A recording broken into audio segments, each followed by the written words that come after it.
Welcome along then. It's another Saturday. It's another Racing Post Live in conjunction with Betfair Exchange. And we'll be giving you lots of sportsbook action out there as well. What an afternoon we have for you. We're going around the country, I can tell you that much, but it does culminate in Group 1 action. What used to be the final Group 1 sprint of the year, of course, now Champions Day has stopped that. But we go up to Haydock for the Sprint Cup at 3:30. Starman, are you with or against? Live and interactive this show is, whether you're watching on YouTube, like and subscribe and let us know if he's a play or a lay for you today. It's that kind of race. It's one against the rest. Usain Bolt, his trainer Ed Walker called him in the week.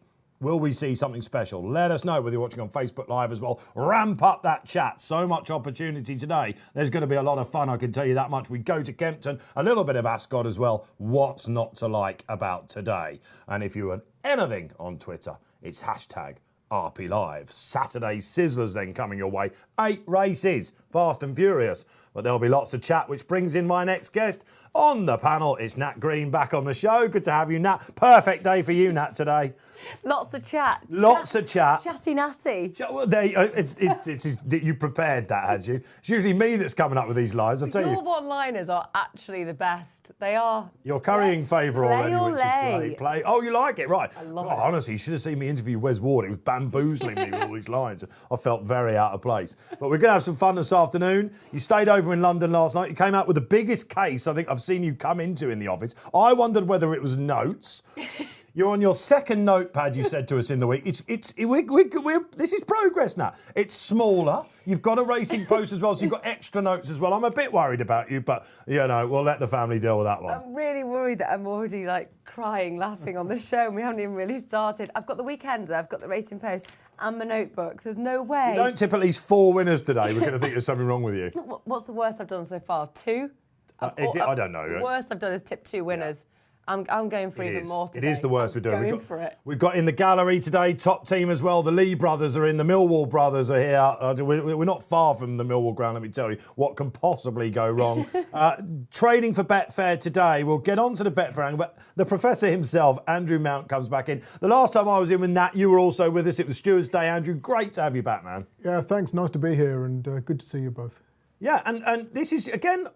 your sort of day, isn't it, I think, probably? Yeah, when it comes to draw and numbers and things like this, and a bit of all-weather action for us as well. Yeah, I've got some interesting stats as well that count against some of the market leaders in our later races. Yeah, and you do have a nap, don't you? And let's get this out of the way. I haven't asked Nat, but we did have a chat, and I said, he's strong on something. See, I get the inside where we'll try and get ahead a little bit. And you're going for the very last race, the 3:45 at Ascot. I can't tell you, it's top secret. He's getting it as well, isn't he? Absolutely, the Mountie is on top of it, quite right. So look, top secret in the last for Andrew. Great stuff. Now you might notice, and this is a Betfair sponsored day up at Haydock, and we did say that he was finally being unleashed onto the British shores. He's got an Uber, he's probably got on Ryanair, and he has been at Haydock throughout the week. We've been listening to feedback. Do not let it be said that Racing Post Live does not listen to our legion of viewers, because you wanted Barry this Saturday. Believe it or not, we've got him up at Haydock. Barry, are you there? I certainly am. Yes, look at him there. Unbelievable scenes, isn't it? We finally got him out of his drawing room. Unbelievable. I'll tell you what, Barry, because it's not just this show that you do from that room, at home. I think everyone just thinks you live in there, man. How is it, first and foremost? Yeah. I think I live in there myself sometimes, but it's fantastic. It's a great crowd here. I was racing yesterday in Haydock as well. There's a real buzz around the place. It must be 10 or 12,000 people here. They're all enjoyed their day at the races, and it's quality racing as well. Starman, obviously the star attraction at 3:30, and we couldn't have asked for a better horse to rock up to this race. That it's lacked a bit of quality sometimes over the years, but I think he's a top quality sprinter, this Starman, and I'm really looking forward to seeing him at 3:30. Is he a play or a lay, Barry? Let's just get that quickly out the way for Barry. Or is he a play or a lay? No, he's a play for me at odds again. Can't have creative force against him. He's 2 lengths to fall.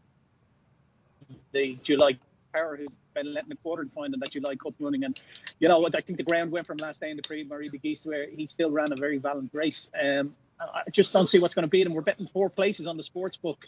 To each way punters, and we've seen money for Chill, who ran so well in the Nunthorpe under Ryan Moore, and we've also seen money for the other horse in the race, Emirate Annie, Kevin Ryan's, who's into the 10-1 from 14-1. So they're backing horses in the each way market, but I think favourite's going to take a whacking in it. There you go. So basically, like a lot of people out there today, Starman, going to be hard to beat, but it is a race where you can take a price and some market movers there. Right, Barry, not to be outdone, you're going to give people in the ITV races, we've been doing this current theme on the Sportsbook, a lucky 15. Mounty's going to fire it away from you, so I'll let you take the floor. Good man, Menty. We're going to kick off in Haydock in the 145, which is coming up very soon. My Oberon, I think, his Prince of Wales run and his run of the... he has to give £3 to the favourite, but I think he could run a real big race here. And then the 220 Valley Forge got £7 for his win in the Melrose, but I think he's still ahead of the handicapper off 90. So they're the two selections in Haydock. And then we're going to go to Ascot in the 310 Warren. Got £10 for winning a Newmarket. He won 5.5 lengths that day. It was probably an ordinary enough race. Got no run whatsoever behind Migration in York last day. Sorry, Barry, which one was that one at Ascot? Thought that would go. Warren, I think. Warren. Your favourite, Warren. Yeah. Warren, yeah. In the 310. And then in Kempton in the 205, I like Haydock, the 2-year-old. I just really taken with him. He's 2 for 2 now. He won at Wolves and Salisbury. Carried his penalty well at Salisbury. Hugo Palmer's horses are in top form. And Haydock will be finishing it off. So the lucky 15, 6 doubles, 4 trebles, 1 4-timer, and an accumulator. And an accumulator, which is equates to 15 bets. We're going to do it for £1, please. So we're going to do it each way. So that comes in at £30. Okay. Lovely. I'll get you £481, Barry, if all those cop. Happy days for the charity, which we have yet to nominate, guys. Yes. To discuss that among yourselves and pick a nice charity that's racing related, and fingers crossed we'll get a few quid for them in the month of September. There you go. All right. So not to be outdone, he had to have his say. We're delighted to have you, Barry. We might catch up with you and see if you're still standing. I know this must be a shock to your system, man. We'll see if you're still standing, and maybe you can give us some news and views before the big one itself. Cheers, Barry Orr. Look forward to it. Have a great day, guys. Have fun, Barry. Cheers, Barry. Enjoy. Great stuff. There you go. A few gremlins in the system. But listen, it is what it is, isn't it? And we are lucky enough to get up there. So a bit of track action for you there. And the great big hitter himself has come on. There's the lucky 15. Mounty, you're going to keep an eye on things all throughout the day for us. You've got your Death Star of a screen there. I don't know if anyone can actually see this. Anyone that's new to the show, Andrew comes on. He has got the biggest laptop known to man. I mean, this would be maybe something to take home for you, wouldn't it? In your screen is behind. I've got my eye on that already. I've already started loosening the screws at the bottom. Imagine quite. There you go. So look, we're in very, very good hands today, and we've started off with a lucky 15. We are, would you believe it, not far away from the very first race today at Haydock. They have had one race today. We'll be keeping an eye on the race times. The first thing to say, guys, before we go up to the Superior Mile, which is a Group 3, and is a real favourite in it. We'll go to him in a sec. Isn't it unusual that we're not looking for mud lovers today? Yeah, no, I said that earlier, particularly because I only live an hour away from Haydock and the Lancashire ground. I think Haydock, when it's soft, it is soft. It's a unique softness to Haydock. So to have it like good to firm is cool, and obviously plays in the favour of Starman, and we've heard from Ed Walker, and he was hoping to be blessed with the weather, and that's what we've got. So yeah, it is a little bit unusual to have this good to firm rattling ground and this time of year. The going stick was over 9.0. We don't often see that. We don't actually. We've had a few non-runners today, even though it's been good to firm with no rain forecast all week. But I think a few trainers were thinking, well, it's Kirkland, isn't it? It's Haydock. It's probably going to have soft in it somewhere. So this is the clerk of the course of, I mean, we should say, look, I say on feature shows we write it in the paper. They are usually very unlucky, Haydock. I've often said that it's like one of those cartoon characters that walks around with a cloud over the head that's raining. Wherever. I mean, it could be sparkling Barbados weather in the south, or even up in Scotland, and yet Haydock, St Helens will have it. So if you're from St Helens, let us know. Is it always unlucky with the weather up there? I don't know. Get your social interactions in. We are coming up for the 145. It's pretty quick. You nearly sneezed, didn't you there? I did actually sneeze. You are, honestly, you're getting this. You're absolutely I think the guys in the studio were like, is she going to do it? Is she going to do it? It was a great catch. Yes, and some people sneeze differently, don't they? I'm sort of... I've learned a new technique. Is it like sitting on a grenade? Because my husband says I sound like a woofing dog.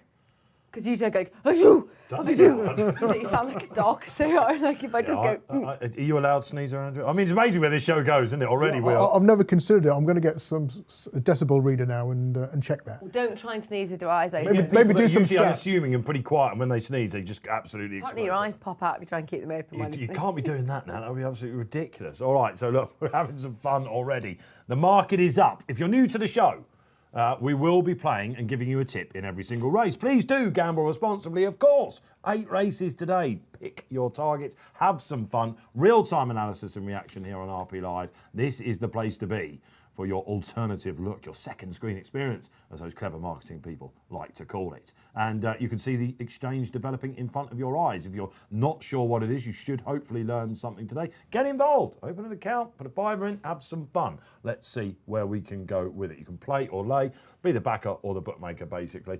And this is a tricky little race, I guess, guys, because we have a horse in here that really ought to win, but there might be some factors conspiring against him. Why is Lord Glitters a proven Group 1 horse, or Group 1 winner at that, Andrew, odds against, well, I think we can say our proper Group 3 horses? I guess it's got to be the ground. And the majority of his best efforts have come on soft ground, often in big fields.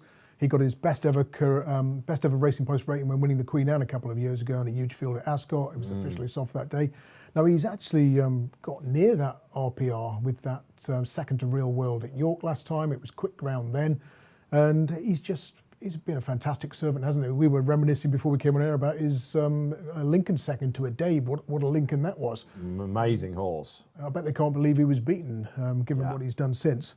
So in terms of recent form, check. In terms of overall ratings, overall form, absolutely. But muddling pace, 5 runners, ground quicker than he likes, difficult. Who's the tip then, Andrew? I'm going to go Get us underway. I'm going to go for Artistic Rifles. Might get his own way up front. Well, you could argue that he also needs softer ground, but I think he handles everything, and he's done really well on turf since he's joined the Bethel Yard. He's had 5 goes, 4 wins, and an unplaced effort at York, which the track just didn't play to his front-running style. Now, he's got the lowest rating of these. He's gone under the radar a bit, I think, and if he does get a soft time of things in front, he could surprise. Danny can make the running, but he didn't when he won at Glorious Goodwood, and I think he's better in bigger fields off a stronger pace. If you're with Lord Glitters, Nat, you've got to hope that 2 get going. I mean, because Haydock sharp enough track, and as Andrew alluded to, wasn't far off his best last time. We can see him in the studio just ambling around down at the start. He just looks absolutely magnificent, doesn't he? He's gored. Everyone loves the grey. We know that. He's becoming white now, almost like Gandalf, isn't he? But he looks just an absolute picture. He didn't appear on the scene until the race was effectively over, and at Maidan earlier in the year in Dubai, where they had that great campaign with him, the harder they went, the better he got. Is this the tip? Are you with the Glitters? I mean, I am, just to get that out of the way. I'm not going to oppose him. He's getting, £3 from my Oberon. You do like the top weight, though. I do. I like my Oberon. I mean, Lord Glitters, you've already said, look at him. He's just absolutely magnificent, isn't he? Such an eye catcher. We off air also, we talked about the story. It's been such a great flat season this season. It has. And we love these stories, the pile drivers, the Lord Glitters. I mean, what a horse he's been.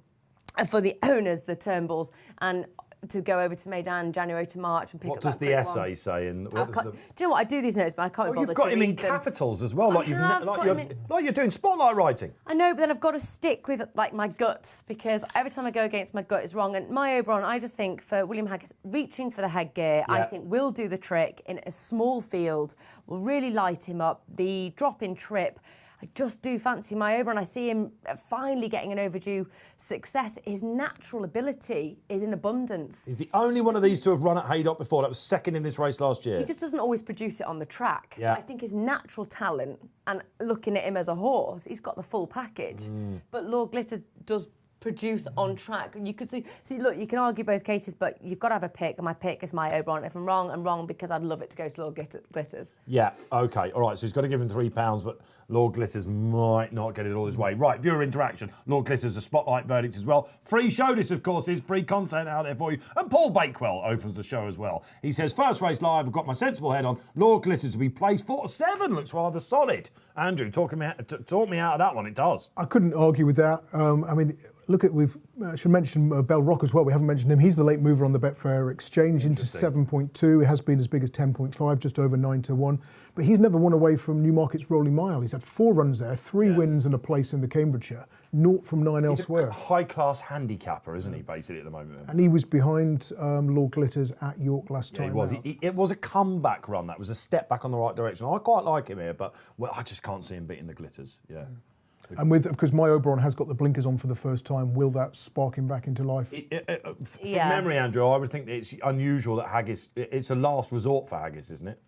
May Danny's going anyway, guys. Sorry, last one there. We could have gone on all day, but the first race is upon us, and I'm going to call this off. Away they go. A little bit tidy away if you were being picky. My Oberon in those first-time blinkers. Unsurprisingly, Artistic Rifles. He has got his own way. In fact, he's opened up by about 2 or 3 lengths. You can see that the market is developing in front of your eyes there. The exchange players love a front runner. Lord Glitters right out the back. Much will depend then on the anchor dropping on Artistic Rifles. Poised to pounce on him is Bell Rock. Settled lovely. May Danny, slightly more patient for a Mark Johnson ham-down runner than you might expect. He's out the back as well. What sort of the pace are they going, Andrew Mount? Yeah, well, the price is held up on Artistic Rifles on the Betfair Exchange. Still back this one about 7-1, 8.0. And Lord Glitters is actually shortened despite being at the back of the field. So someone somewhere has taken a view that the pace is strong enough to set it up for the closers. Yeah, Andrea Zini, of course, on Artistic Rifles, called it Nat as they just about turn in. Yeah, Bell Rock's in a lovely rhythm, like you actually alluded to earlier, but just really nicely settled there.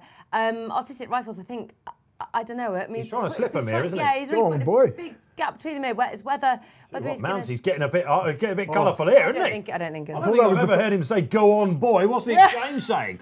He's into what? He's got to be around evens here. Will they pick him up? This is Glitters has given in too much rope, isn't it? Yeah. Here he comes though. 2 furlongs out. What can the Lord do? Can he conjure it up? My Oberon trying to get there. How much petrol left in tank? May Danny has not turned up whatsoever. This has gone. Bird has flown. Surely you can see the exchange there. So I'll tell you what. There's Odds on now. Artistic Rifles. Come on, a minute. Oh, he's gone really low, hasn't he? Right down the bottom there. You can see.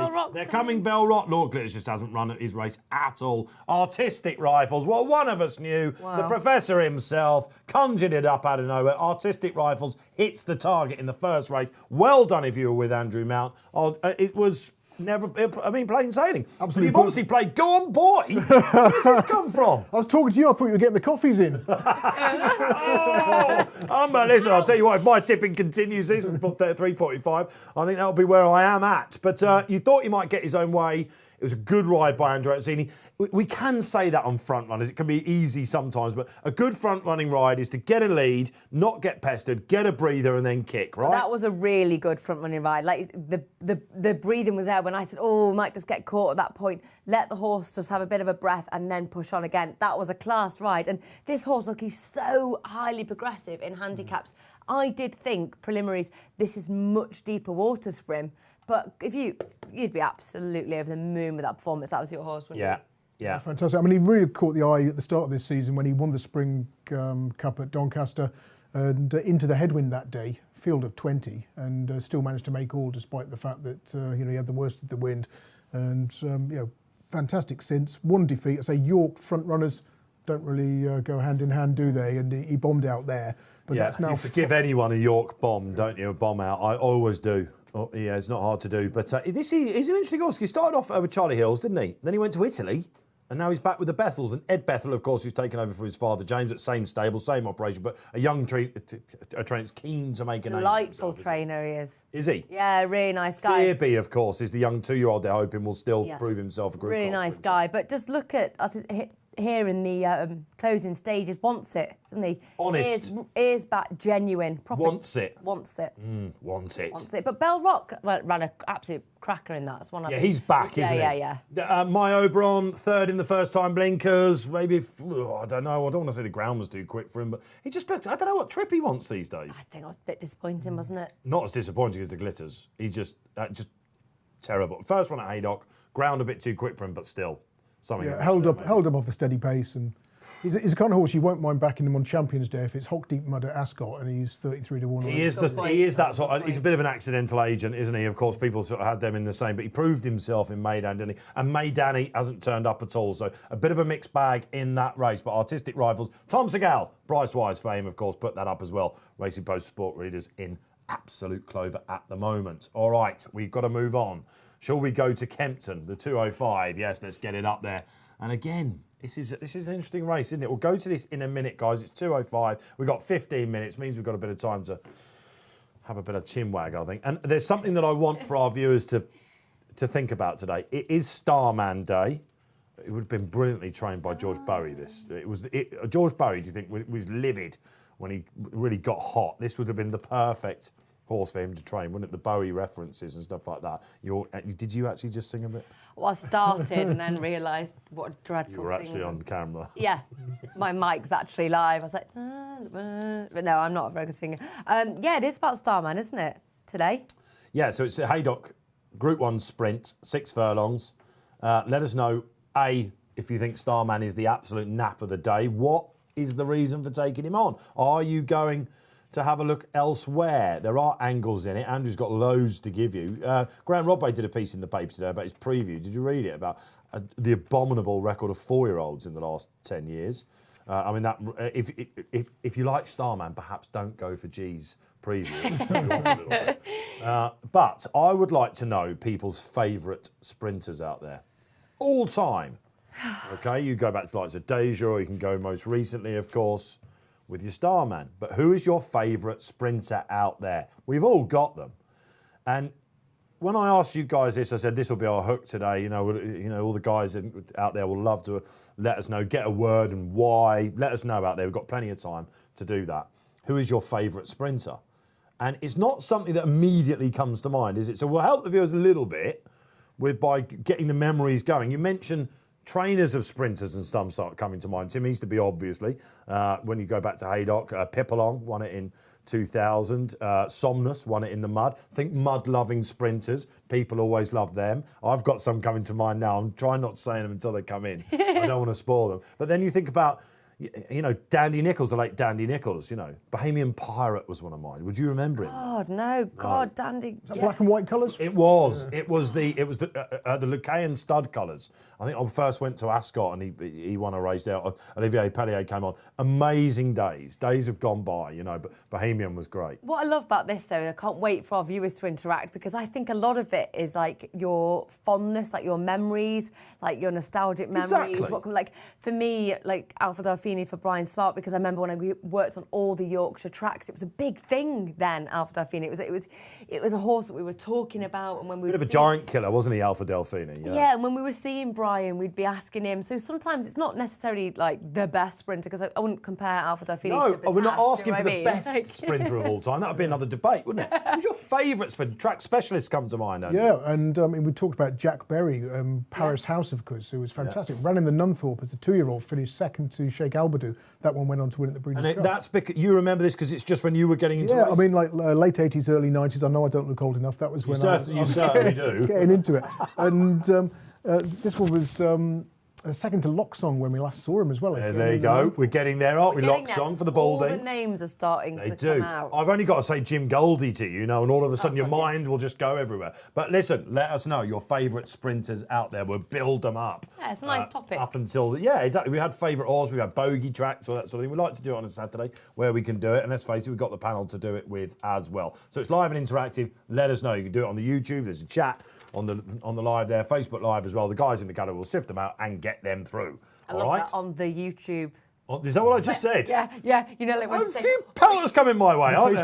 The Facebook. On the Facebook. You can do it on the YouTube. It was nearly called the Facebook, wasn't it? If you watch the history of the social network, the film. They nearly called it the social film's network. Nearly called it so I was nearly right, actually. He should have called it the Facebook.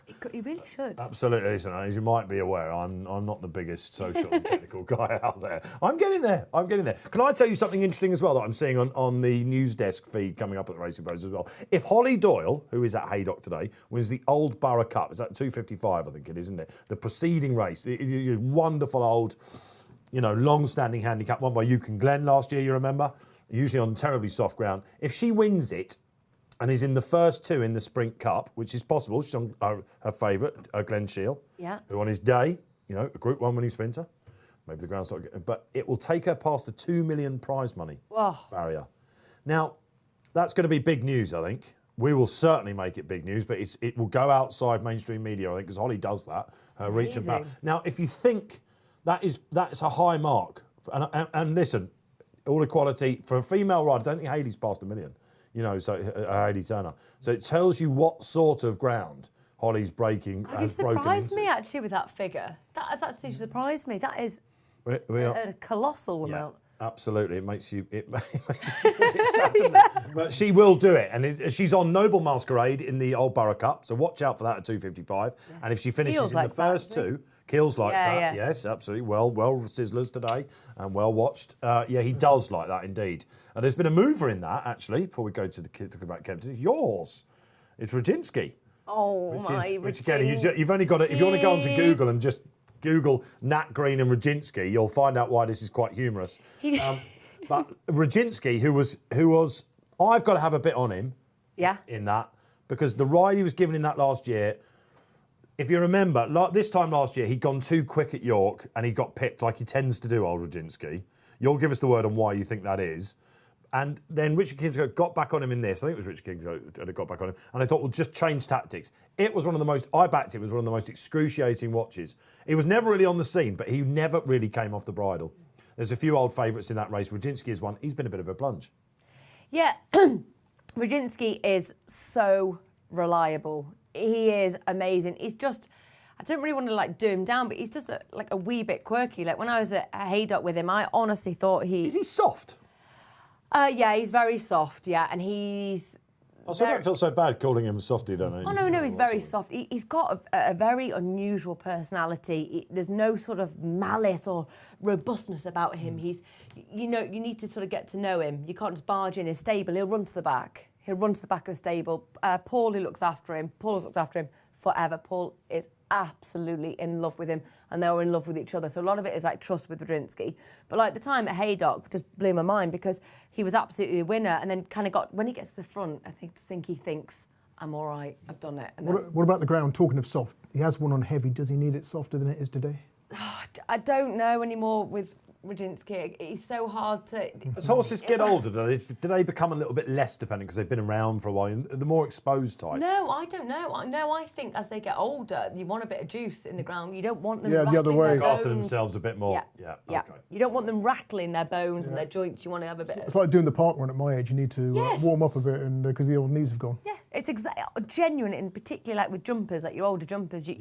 Totally that. You don't want them. And it is rattling. quick at Haydock, I should say. We've had 2 races so far, both over the mile. We had a listed race, slowed by just over 2 seconds. But in that Group 3 that we just covered there, the 145 Artistic Rifles, very close to zero, actually. It was under a second, so slow by 0.7 seconds. So we are looking at... Kirtland hasn't got out the hose without telling us, basically.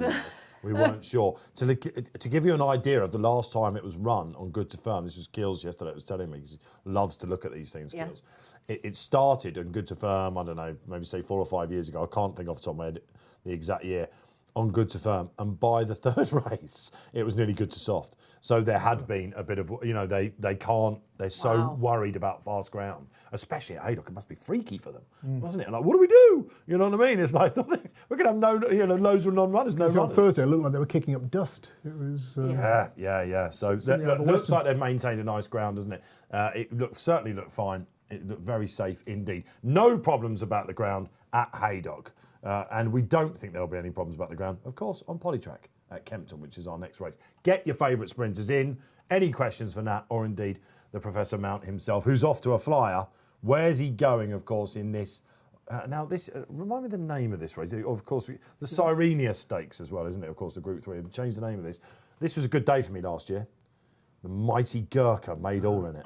Gosh. I was on him that day, and I was in the studio with Bruce Millington, and he was on the second. I remember it was a head-to-head. It was lovely. I've got great memories of this race. Is there a mighty Gurkha in this race, Andrew?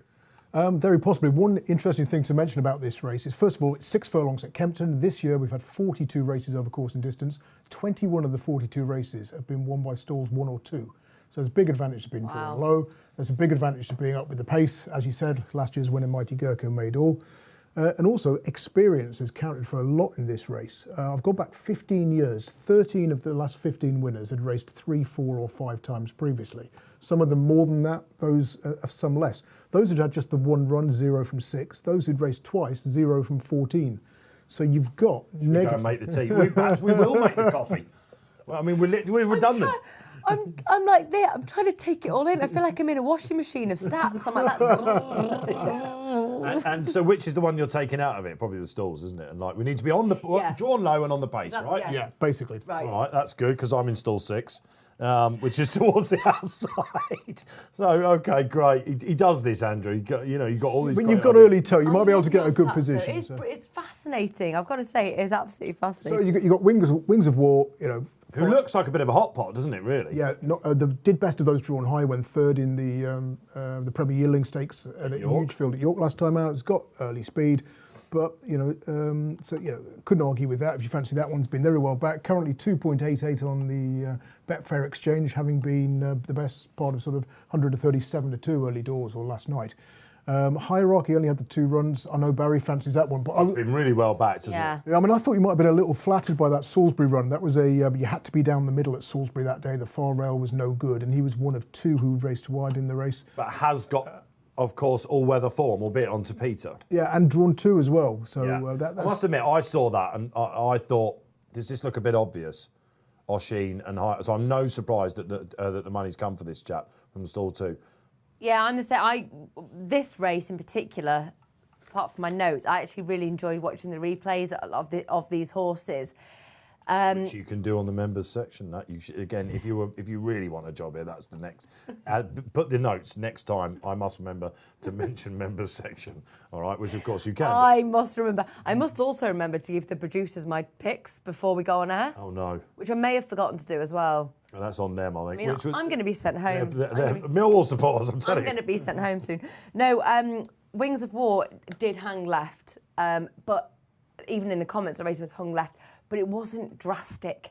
I actually reckon he was just trying to get to the horse next to him, to the line. They were close Still to the a line. bit green in a big field. A bit green in a big field. They were in the 3 to the line. That isn't a massive problem for me. It wasn't what I call hanging Is this the left. tip It didn't then? run across the track. We've got 3 minutes, and they'll probably go a bit over. Probably the 2 Nymphadora. yards. Nymphadora. Yep. For the Baldings. Yep.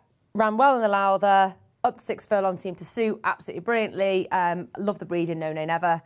8 10 12, 5 starts, 1 win on good ground. Came at York and listed race. That was over the 5 furlongs. But I also have got a nice big dot next to Hierarchy because it was a way picked up last time that I really liked. And when I watch replays, that's what I love to see, the attitude, how they finish their races. Well, that's not a dot, it's got arms as well. Oh, yeah, I did put arms on it. Well, it's like an insight into the mind of Green. Okay, so are you suggesting that you'd like to back Nymphadora, but you're going to cover a bit of Hierarchy as well? Yes, I'm suggesting that. Thank you. All right, okay, great stuff. Andrew Mount. I'm weighing in with Nymphadora as well. Interesting that Nat Didn't mentioned. see that coming. Yeah, Nat mentioned the breeding, no nay never. If you look at all the sires represented in this race, the sire with the best record at Kempton is no nay never. And if you split those no nay never stats at Kempton by the draw, anything drawn 6 or lower, 11 wins from 46, 24%, massive profit of £48.75 to £1 level stake at SP. So Nymphadora should really appreciate this track. She's probably going to make the running or at least be very prominent, so she can get a good early pitch.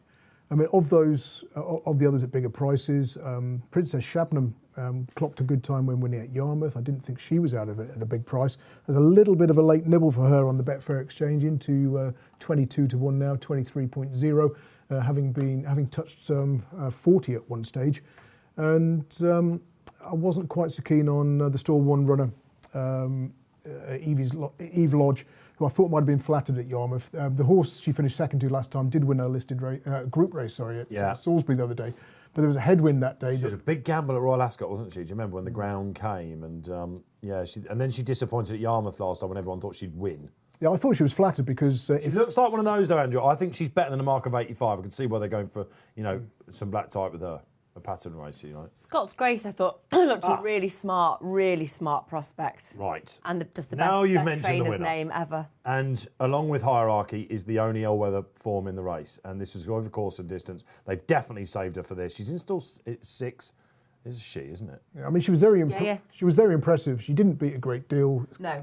But she could only beat what was put in front of her. She was won by 4.5 lengths. Yeah. The worry is she's had the one run. The time is actually okay. We've got. I use something called Split Second on Raceful Interactive, which is a program that you can of course get out there. I wouldn't be able to live without it, and it was a pretty good figure. We gave a Racing Post rating of 90 plus as well, and this is a young trainer going places. You saw a lovely feature with Kevin Philippart de Foy. It's just the best name.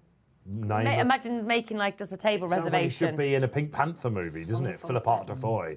Something like a villain or something. It's a brilliant name. But he had a horse in a group. He was known as Kev Foy on the council estate he grew up on, but he changed it to get his job in racing. Oh yeah, you think there's a depot thing going on there? Very, very good. Even if Scots Grace is not like her day to day, she's firmly in my notebook. It's just all 6. If she was in the first 2, I'd be nearly napping. Yeah, fair point. And there is a thing, isn't there? Turf to all weather. There is even a thing, polytrack to Tapeta, or the other way round. Some go on some all-weather surfaces, some don't. Yeah, Ross Briley makes his point, about Southall, Southwell, however you want to say. You're absolutely right. There is. Don't get me started now. I'm still in mourning about the fibre sand that's gone. Tapeta now being laid for some insane reason. And it is Southwell. I should have brought that up, should I? No, you shouldn't. No, we were getting on so well. It's Southwell, isn't it? The locals call it. Yeah, and The locals call it Southwell. they insist that you call it that if you were working there race day presenting. Yes, they do. But then They you've get a got bit funny about Redcar it. and Redcar. Which is Well, I think it's Redcar.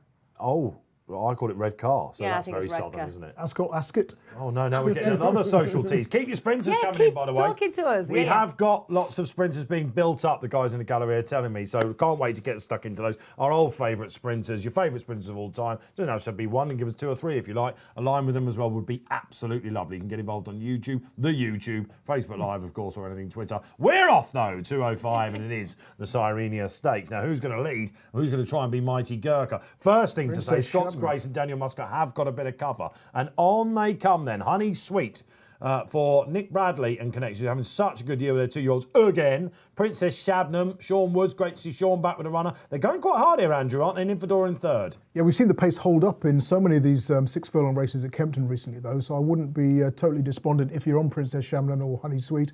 Honey Sweet's done really well to get a good pitch from that wide draw, but you're drawn to Eve Lodge going easily on the inside from that stall 1 She's position. a traveller. Jim Crowley on for the first time. Nat Wings Award just coming off the bridle. Yeah, but for me, in running right now, Nymphadora, I'm very happy with this. Really First like time where on she the, is, yeah. or whether is it, but no name ever, as Andrew says. Look at Scots Ooh. Grace. Come on, Scots Grace. Ooh. This is it. Scots This is your Grace Mighty on, Gurkha. on. Come on, what have you got then? Let's see what she's got. The pace is collapsing, I can tell you that much. Down the Nymphadora outside. digging deep. The favourite on the outside. Oh, yeah, Scots Grace. Here comes a the little bit tight cavalry. for them, just as she was. Oh, she's been absolutely mullered, as you can see. Is this going to be Eve Lodge's day, finally? I know some punters that are finally giving her another chance. Beaten at odds on last time at Yarmouth. Pulls it out in a Group 3. Let's hope you kept jumping off that cliff with Eve Lodge.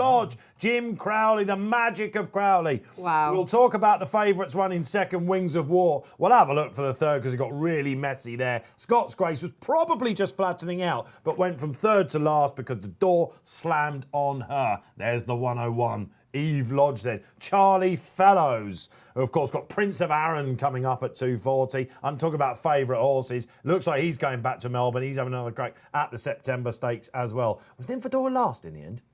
We don't talk about that. All right. You've had a winner, you're all right. Yeah. I mean, we've got 8 races, and I said if you don't have 4, we're down to 6 now. So it's a That's remarkable me. strike rate with all these notes that you've got now. That's me culled from the team. Okay, so we're off and running at Kempton. That was good fun, wasn't it? Fast and furious. Okay, and it was, there you go, look. There you go. On the exchange, the Betfair starting price there, you can see highlighted for you. Got to be a bit of Barry. Barry's been let out if you've just joined the show. He's up at Haydock there today. If you're in St Helens, you're at Haydock, go and say hello. We know a lot of you take us to the track as well on your phones, your tablets or whatever. And there you go. Always said that's where the value lies. I hope he's wearing a tag so he doesn't wander off and get lost so we can trace him. I'm glad he's not on the show. I hope he's wearing a tag. I mean, he is a scoundrel. I don't know if he's a villain. You said let it out. It made it sound as though... I did. I think he's going to have a good day He today. probably will have a good day today. A hierarchy, that was a little bit, that was the first leg of the Lucky 15, wasn't it? Of course, Barry does this for fun, he does it for charity, gives us an interest over the races, doesn't it? A little bit, you said she might have been flattered. He might have been flattered. First of all, when I say it's the 50% chance the winner's going to come from stall 1 or 2 and that all the previous winners or most of them have had 3, 4 or 5 runs previously, when you get a horse had 4 runs in his draw in store 1. Remind me to back her next time because giving 2 powerful stats and then gone against them. Which, Yeah, good point. It's what you do, isn't it? I think it was a question mark though on the surface, but she clearly has absolutely no problem on the surface. And the way actually she's got a real lengthy stride, isn't she? She's yes, rangy. by our dad, Yeah. who is a side that we've heard a lot of, isn't it, in the last year or so. She can really stride out. She's got a big old action, and Yeah. it's just a proper another great ride from Jim. She's Crowley, in isn't it? the Redcar 2-year-old trophy. She's got a couple of sales entries as well. She's actually in a nursery on Tuesday. Do you reckon they turn her out quickly in that? Oh, no. Aye. Nah. No? I don't know. I don't know if you want to plunder some easy money. I mean, she's on a mark of 85. Jim Crowley has this effect. I actually know a punter that said to me, I think she's smart this last night. And I thought, you've just... This punter that I know who likes to take a look at big prices, and I'll give you I'll give you some ones that he gave me earlier. I won't name him because everyone will know him, but he said, look at Eve Lodge. He said, I know this is better. And I said, yeah, but you backed it at Royal Ascot. You can't get over it. You know, is it odds on defeat last time? No, keep it. And he said, Crowley getting on, I think, is the key. Fair play. I mean, what a price. Fair play to anyone I'm just jealous. I think people just back Jim just throughout the afternoon. It's Jim Crowley, isn't he? He rides Kempton so well. He's got Hookham, of course, to come in the September stakes. Damon Moffat comes back on the show. Damon, good to have you back. Cheers, Andrew Mount, for the stats. Eve Lodge, nice winner. See, you're not backing them, but I you're didn't giving take my own them advice. Do as I say, not as I do. Everyone's favourite professor is off to... So, I see, you've given yourself a 2 from 2 there, have you? You've got a moral 2 from 2, like an asterisk next to it. It's great to have Andrew back on. Well done, Damon. Good, exactly. Give him some love. Any ideas for charity in September as well? We are, of course, it was ROR, which we call yours, Retraining and Racehorses, because you're involved with them guys. Yeah. We usually like to go. We had Racing Welfare, didn't we, in June? I can't remember what we had in July. Listen, we have done really well for charity this year. Mainly Barry, of course, with his picks, but he has had an absolute blinder. We'll tally it up at the end of the year, but it's been sensational. We've had loads of love from the charities as well. If you're having a good time, we always say, just go and find the link and do it and all that sort of stuff. So if you've got any ideas for a September charity, he's not here today. We can veto him. He actually did say, didn't he? He goes, we'll sort of let you guys do that. So any ideas? Let us know. We'll let the chat decide, I'm hearing. There you go. Okay, get your charities in. Yeah, that's cool. Racing preferred, but, we'll give everything a shout as well because it will give them awareness as well. Here on Racing Post Live, where are we? Around about 2:15 this afternoon on a Saturday. It's every Saturday in 2021, and we're hoping to be 2022 as well. Don't you worry about that. We'll keep going. Loads of love for the show out there. Keep your feedback coming in. We absolutely love it. Myself, Dave Orton, in the chair as per with Nat Green and the professor himself, Andrew Mountain. Does anyone call you Mason? No, but I did joke with my wife that if our first child was a boy, he was going to be called Mason, but spelled Mayson. I was in the sire. That's in the sire. Oh, nice. That is very horsey, isn't it? That's very horsey. Very horsey. Yeah. What other mounts have we got? I was trying to think actually. Andrew Mount, he can count. I like to go with catchphrases for people. Nat Roginski Green as it is at the moment. She massaged him, we just let's not go there. I'm harder, which has always been good actually. It's really difficult. Yeah. Dave Orton's coin, I bet you've been called that one. Orton's coin, as in Norton's coin. Very good again. That's horsey. Yeah, Orton towers above them, which I quite like. Orton's 11. Yes, Orton's 11. Good. I had to do for the Post. Back in the day, Rob Lee, our producer, I had to do like a pin stickers guide for the National. People used to, for some reason, like it. They used to wheel me in every year, just coming in. I had to do a line or two, and we got it down to 11. Literally wheel you in. Literally wheel me in. Right, imagine that on a wheel. You had a rough night the night before. Yeah, exactly. Don't go there. Hopefully I've got a few years before that happens. You never know, do you? But so all right, catchphrases, let us know that as well. Get involved. Interactive stuff out there. We must go back up to Haydock though, because one of 2 races over a mile 6. We're talking about sprinters. Now it's the stayers' time, isn't it? And interesting races coming up because we've got the Melrose winner, of course, Valley Forge in the race. There we can see. What is it? My odds boost on Betfair handicap mile 6, Valley Forge. Andrew Mount with or against? I looked at this. I thought, Melrose winner, coming out fairly quickly. It must take a lot of them take a lot out of him to win at York like that.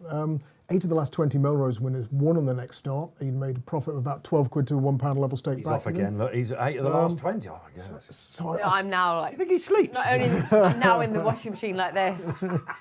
is it 40 degrees or you? Cold wash. All right, so 8 of the last 20. See, that is interesting, Andrew, because you would think that the handicapper's reaction for a Saturday classy handicap like that. Lots said about handicapping this week as well. Is it too much for £7? Andrew said stat-wise, quite generous it can be. Stat-wise, no. But you should say, well, the Melrose, big field, strong pace, had the race run to suit, came from the back. Cruised through that, didn't he? But is there going to be a strong pace here? Well, you've got 3 horses who can make the running. Rosabad for Mark Johnson, stablemate Golden Flame, and Tinwald as well, the Richard Hughes runner. So how's the race going to be run? First race at Haydock that we covered, we saw the winner got loose on the lead, outsider in the entire field, made all. Don't think that's going to happen this time. So I'm looking at the hold-up horses, I'm looking at Valley Forge, I'm looking at Priano, and the biggest price of the 3, Contact. Who's had 3 runs on good or quicker ground since gelded, I think, and he's won them all. So I'm laughing. Sorry, not gelded, he hasn't been gelded. He was ridden by Michaeli Michel on Shergar Cup Day. You must have met Michaeli, didn't you? Yeah. When you were at... I'm trying to. I'm good at this. Michel.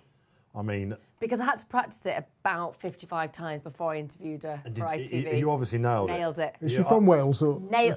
Unlike me, who had her on a feature show. We had her on What a Shout, and we had her she was one of 2 guests for us, and she was just in her last day of quarantine in a hotel. This is the French jockey that came over, of course, for the Shergar Cup.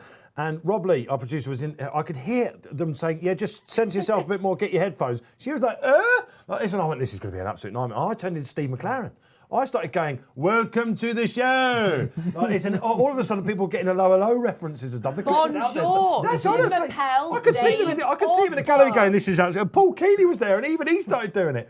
He started going, "So what do you think?" And she was on Contact, and we suggested she had a good chance. Honestly, I can't watch that back. It's absolutely harrowing. Is such Welcome to a the great show. girl. So after the Shergar Cup, I had to fly back up to Scotland, and she. Well, we were sat next to each other in the waiting room in the airport. So Can she talk English? Yeah, a proper good sort of. She could have done it on the feature show. I'll tell you, I think she just said everything's fine. I said, "What do you think about a horse's chances?" She had a tin of tonic water because she's obviously very into her fitness. She's got a huge following in Japan because she went down there. Plugging my red wine. Oh right, there we are. How nice to bump into her at the airport. Yeah, she does seem like a real star. She came straight over to me. "Thank you so much for today." Oh, I thought she was dreamy. It's fair to say that she had not sat on Contact before because she came from rather a way back. Yeah. And while probably her agent, is it Freddie Spanner, isn't it, as her agent, who has, it is, I'm being told, who has ridden around, her agent and partner, he was given her, I mean, unfortunately she was 0 from 5, wasn't she? But she went close a couple of times. And this chap, I thought, getting back in the groove, he's lovely looking grey. Oh, he's ridiculously good looking, isn't he? Looking at him in pictures here. Oof. Gorgeous. Yeah, have you seen a horse on a Saturday that isn't good looking? I bet there are viewers out there going, she says they're all good looking. I'm looking at a picture of Digby Atkinson, the owner of Contact. Oh, with the greatest respect to him. What a name. That's the first thing I've seen when Natalie said he's ridiculously good looking. You're digging Digby. No, he's just got Contact's all the right bits in the right places. I don't know, he's a colt, I shouldn't say that. But no, I don't. There is horses I don't like the look of. I don't like gangly, I don't like thin necks. You're going to name any names? No, right, okay. We will find one out there. She doesn't like the look. But I like Contact. You like Contact too? I like Contact. Since stepped up to a mile, 3 from 3 on good or quicker ground. Should have the race to run to suit despite the small field, and is the bigger price of the 3 who are likely to be ridden patiently. 8.4 on the Betfair Exchange, just over 7 to 1 now. For the wily David Barron, okay, one of my favourite trainers, that's for sure. And yeah, I think he's got it in this to cause a minor shock. But are you with Valley Forge? Haven't had many tips coming in today. Keep them coming in. I know we're quick in between races. What are the naps out there? Let us know. Get them in. Let's have it. Money for the second favourite, Priano, for Andrea Azzini, who's on a quick-fire double, of course, at Haydock, and Roger Varian as well. Is this one you like, Nat? Yes, it is. In your notes? Yeah. What have you drawn next to him? A little sort of star, okay. I've done a star. I really like this horse, actually. I just think there's plenty more to come, and I'm very keen on following Roger Varian horses with Andrea Azzini on board. I think they're a really dynamic duo. really pleased me. This first try at this trip, but look, Roger knows. I mean, flipping out, he trains on a horse. In It's Rog the we trust. Rogmeister. Yeah, the Rog. It's the Rogmeister. And again, love the look of Contact in the preliminaries. But I do think we do need to mention the last horse, number 8 here, Tinwald. For Her Majesty, who had a double yesterday, didn't she? She's had a good season. She really has, She's a really good season. Yeah. I've got a few notes on that one as well. Like I say, lots to prove in this warm race. But what attracts me about this horse is there's plenty to suggest staying pedigree. So I was quite keen on that angle. Good looking. It's good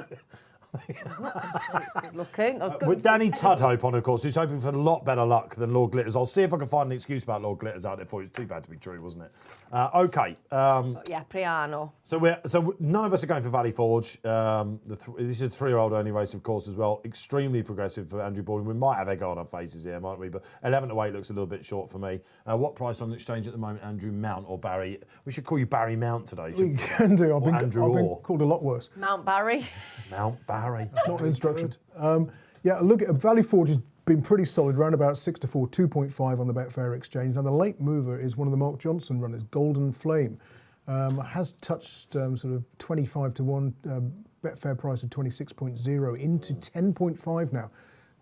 And way behind Valley Forge last time, so they must think that was just a complete aberration, mustn't they? We're off and running then, and it is a Golden Flame who flies into the front. You were hoping for a bit of pace if you're on the hold-up horses like Contact, who's out the back, and Tinwald for Her Majesty as well. You've got it, because Rosabad is run about 2 lengths off. They're definitely going to pace here. Andrew Mount for a staying race.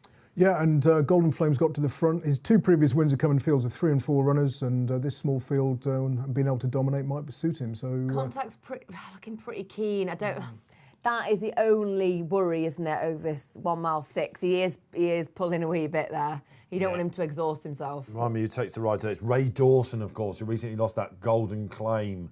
A lot of time for Ray Dawson. Seem to have slowed it down in front now. And this is the thing, isn't it? Joe Fanning. Again, talk about wily people. Joe is absolutely that. And I think Rosabad's got a lovely pitch there. The other Mark Johnson runner in second. What does the exchange say about them, Andrew, in the run as we're on the far side? At the moment, Golden Flame ran about 8 to 1, 9.2. Rosabad, similar price. And not a lot of change really from the start. Priano's the shortener, 3.65 now, having gone off at about 4.0. You'll be happy to hear this. I have to say, look, can we just say on the far side, if anything doesn't look good amongst them, I wouldn't be taking Priano home on looks. Can you finally? What? He doesn't look great to me. He looks small.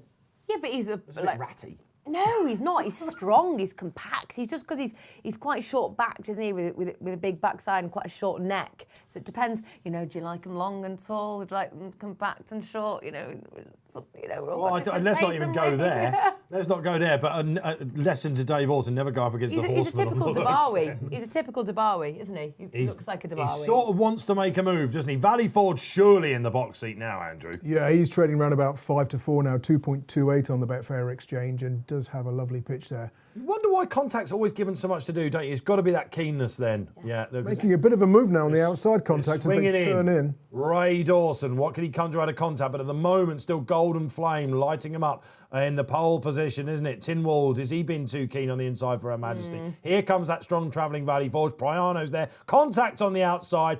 You feel like Valley Forge is about to take this out. What's Golden Flame got left? Tinwald's the one that's struggling at the minute. Come on, Contact. Prices on the exchange. Contact now going for it. Priano not gone for everything. Valley Forge, what does he find? Looked beaten last time in the Melrose. He came back, but this faster ground looks against him. He's dropping out. Golden Flame. Can Priano do it? Contact filling his lungs as well. Rosabad. Golden Flame's still there. They haven't got Priano! Where is he on the exchange? He's gone pretty low, isn't it? Can Odds on. Priano do it? Contact there as well. Valley Forge has absolutely bombed here. Golden Flame holding them all off. Typical Johnson style. Can Priano do it? Nope. It's going to be Golden Flame making all in the mile 6 race. Valley Forge coming back into third, but Priano fills the silver medal slot.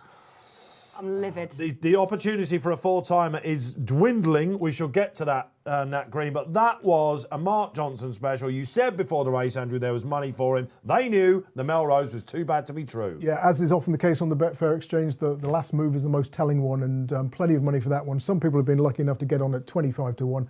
And Lucky to pull him up. probably gone off around about 8 to 1. And of course, when you've got two Mark Johnson horses in the race, another potential pace angle in Tynwald, jockeys obviously, connections look, what are we going to do here? We don't want to burn ourselves out early.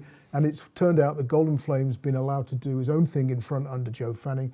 Another masterclass in front running. He looks like he's going to get swamped. Priano, Valley Forge, Contact. Dwarfed by them, Priano. I know you're the horsewoman here, but I'm telling you, it's not a good-looking horse, Priano. Yes, it is. It's just compact and it's just It's a very talented one, but it's not. Tynwald's not a good-looking horse for me. I think we need to Finally. we need a horse Tinders. You can swipe right or not. Let's not. You need a horse. Let's Tinder. not go there. Left or right? Valley Forge has run a very strange race, isn't he? Looked like he was going to drop out the back of the telly and then he's come back. Ground, Andrew?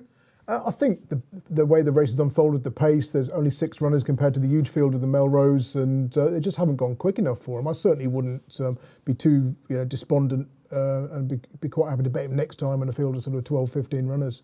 Yeah, okay. Now, Beautiful. 2 races we've covered at Haydock, 2 front-running winners. Okay, I'll leave that with you to find the front runners in the next race. We'll be going to Kempton next. What's the BSB then on that chap? Yeah, he did come in, didn't he? Just above 10 to 1 then. Get his tongue. Exchange. Tongue lolling out, massive. Lolling great horse. out. I was when I first looked, when you were mentioning Golden Flame to me pre-race, I looked at how many races has he had. I thought to myself, he's actually not had that many. Started off quite early on the all-weather, didn't he? I remember backing him one day when he made it. When he gets taken off the lead, he tends to sulk. So his wins have come in fields with 3, 4 and 6 runners. And if he rocked up as a fairly short price in a field of 15 next time, you'd be a bit worried about it. Right, okay, so small field for Golden Flame, love it. And it was key that the one that was keeping closest tabs on him probably was a stable mate. You're not going to ruin each other's chances, are you? So Priano tried to lunge, but if anything, he's probably going away again at the line, isn't he now? That run from Priano is going to lure people in again next time, I think, isn't it? And because he's done best of those to come from off the pace, and people will say, "I'll give him one more Look chance." at him here. So he's not running on a Saturday. He's definitely not going to be jumping Priano, I can tell you that much. There's no chance of that. It's possible Golden Flame would look lovely around Cheltenham, wouldn't he? But They might need to put a little tongue strap on him, bless him, because his tongue's right. They can bite it if it's out like people that. ask me about that when It's fine. It's fine, but they can just bite it. You don't want them to bite their own tongue. it's awful. Yeah, because it's fine. Look, it's back in now. Oh no, it's still out. His tongue's still out. My 2-year-old daughter's got a habit of biting her tongue. It's like a world has To ended. the side or the front? She can't talk. I mean, not really.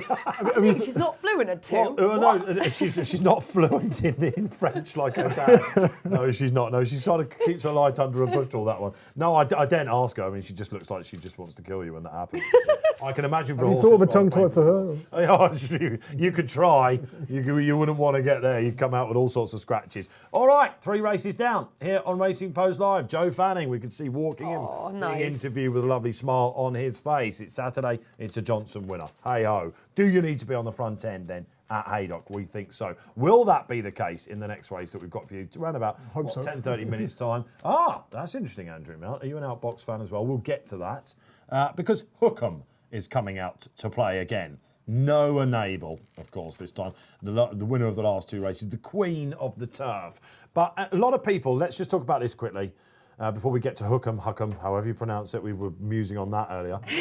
Redcar, Hookham. Southwell, Southall. Hookham is one of those names. Hookham is one of those names. Just don't put an F in front of it. Definitely don't put an F in front of it. It's not Cockney rhyming slang.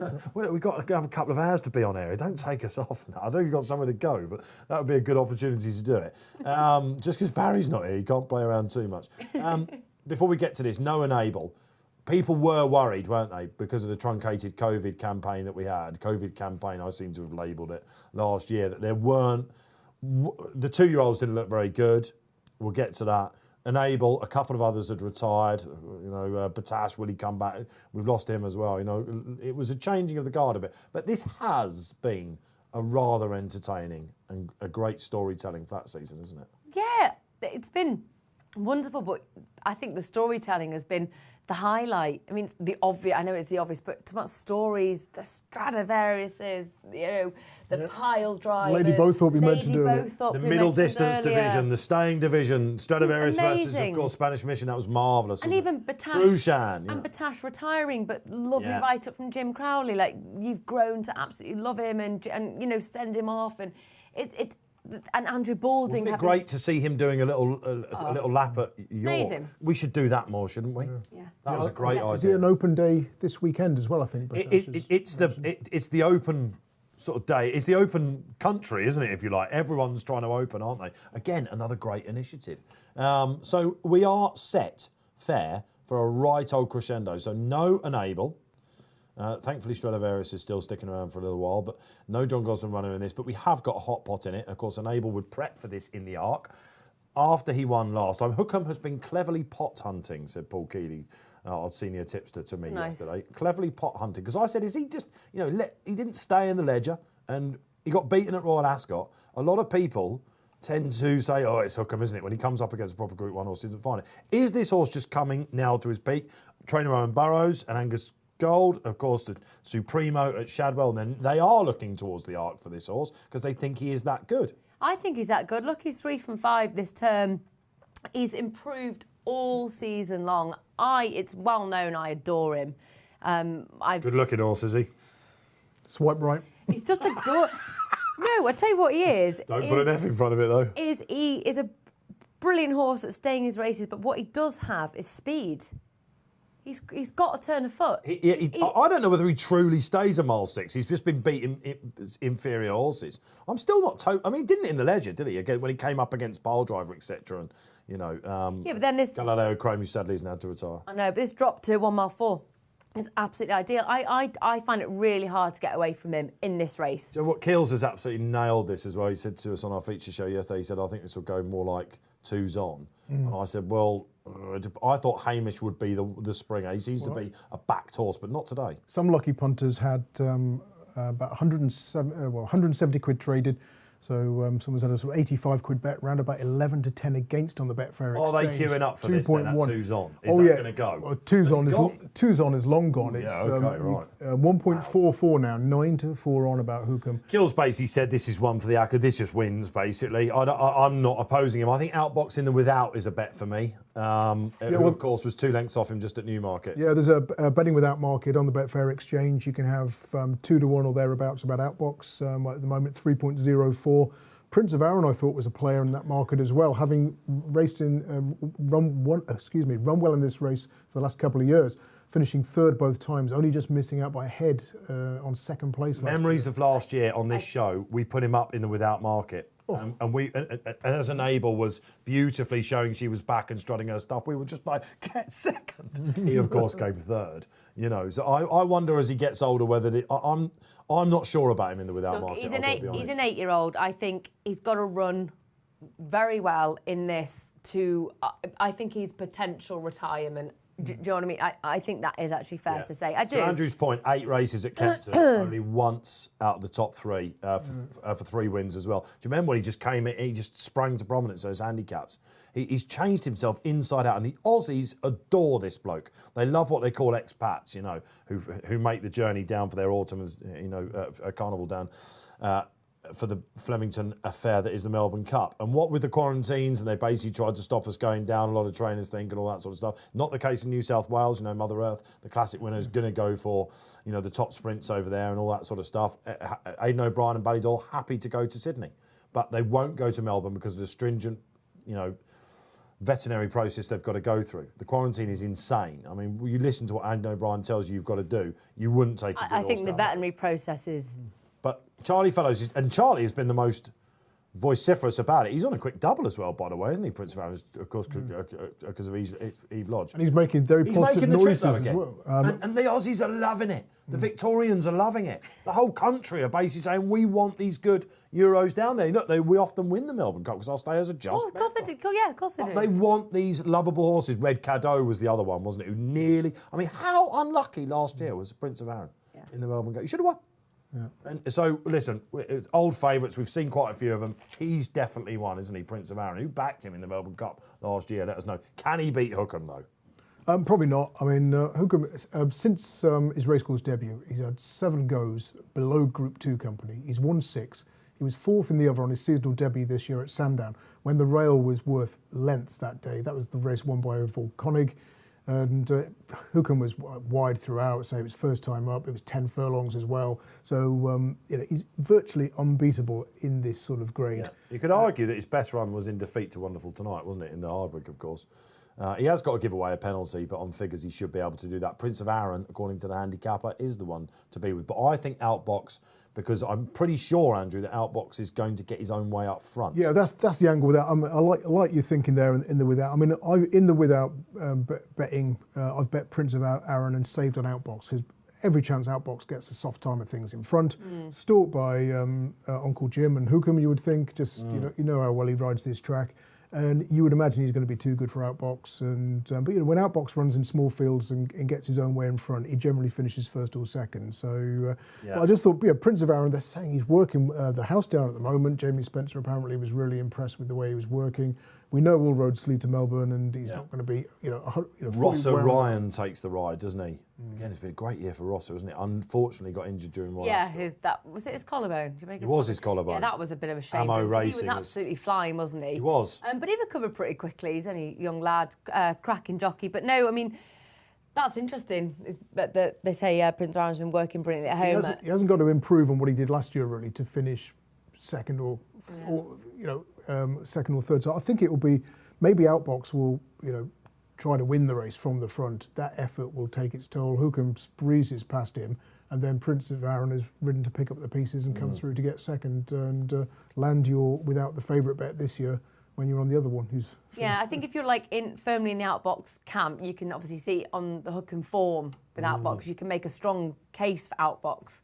But if you're in the Hookham camp like me, of course, then you can say, well, this season's been absolutely amazing. Blinding. He's been one-way traffic on the Betfair Exchange. I was going to ask you, dipped into 1.39 for a breath there, now 1.4. Isn't it remarkable how weak Hamish is? Because he would have nearly gone off favourite for the E-Ball had he been allowed to take his chance. Yeah, the ground, lightly raced, isn't he? He's never been at the top three until last time at Ascot in that Group 2, the Hardwick. Credible fourth, though, again. I watched that replay, and it was just...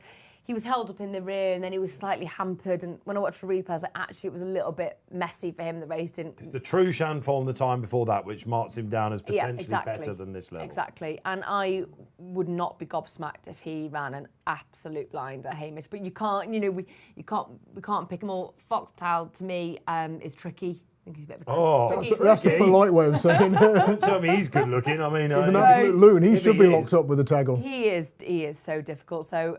Can't be having him, but we can make such a strong case against. We've got to pick one, and mine's Hookham for me. But I can see Foxtail. I got told prior to the crowdless Royal Ascot that the Baldings, it was by far their best hope of the week. He ran in the. What did he run in there? Andrew will tell me. Yeah, I can look it up. It's painful memories. I've managed to eradicate it. It was the Wolferton. Thank you, Rob. Do you know what though?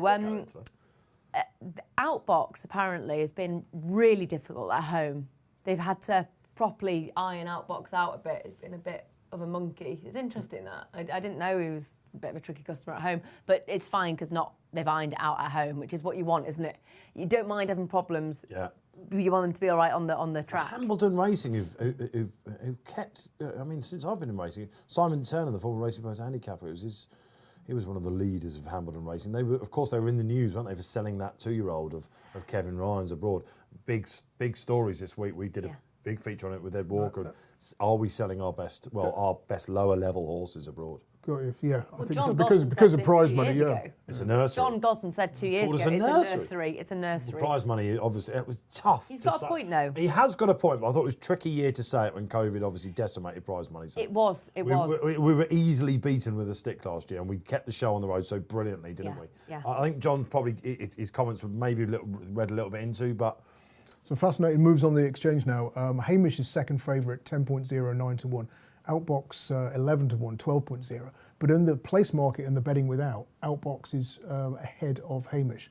So Outbox is favourite in without Hookham market. Don't worry about a drift, says the likes of Paul Keeley, Tom Segal, and Mr. Rodway as well, our top tipsters. But yet, there are times when you do worry about a drift. Class 6 Wolverhampton ridden by certain jockeys. Well, maybe, but also, William Haggis and something coming back off a layoff. You would like to see, it's a yard where the riders know what they're sitting on each morning. You know what I mean? Yeah, They've got a rough idea. Let's get some social in. About time we had some more of that coming on. Thomas Irish HD comes on and said, on the outbox. So am I without Hookham. Are you on with, without? What is it? Just all in on outbox. Could the sniper Morris just see them all off from the front like we have been seeing at Haydock? Just a quick word on artistic rifles.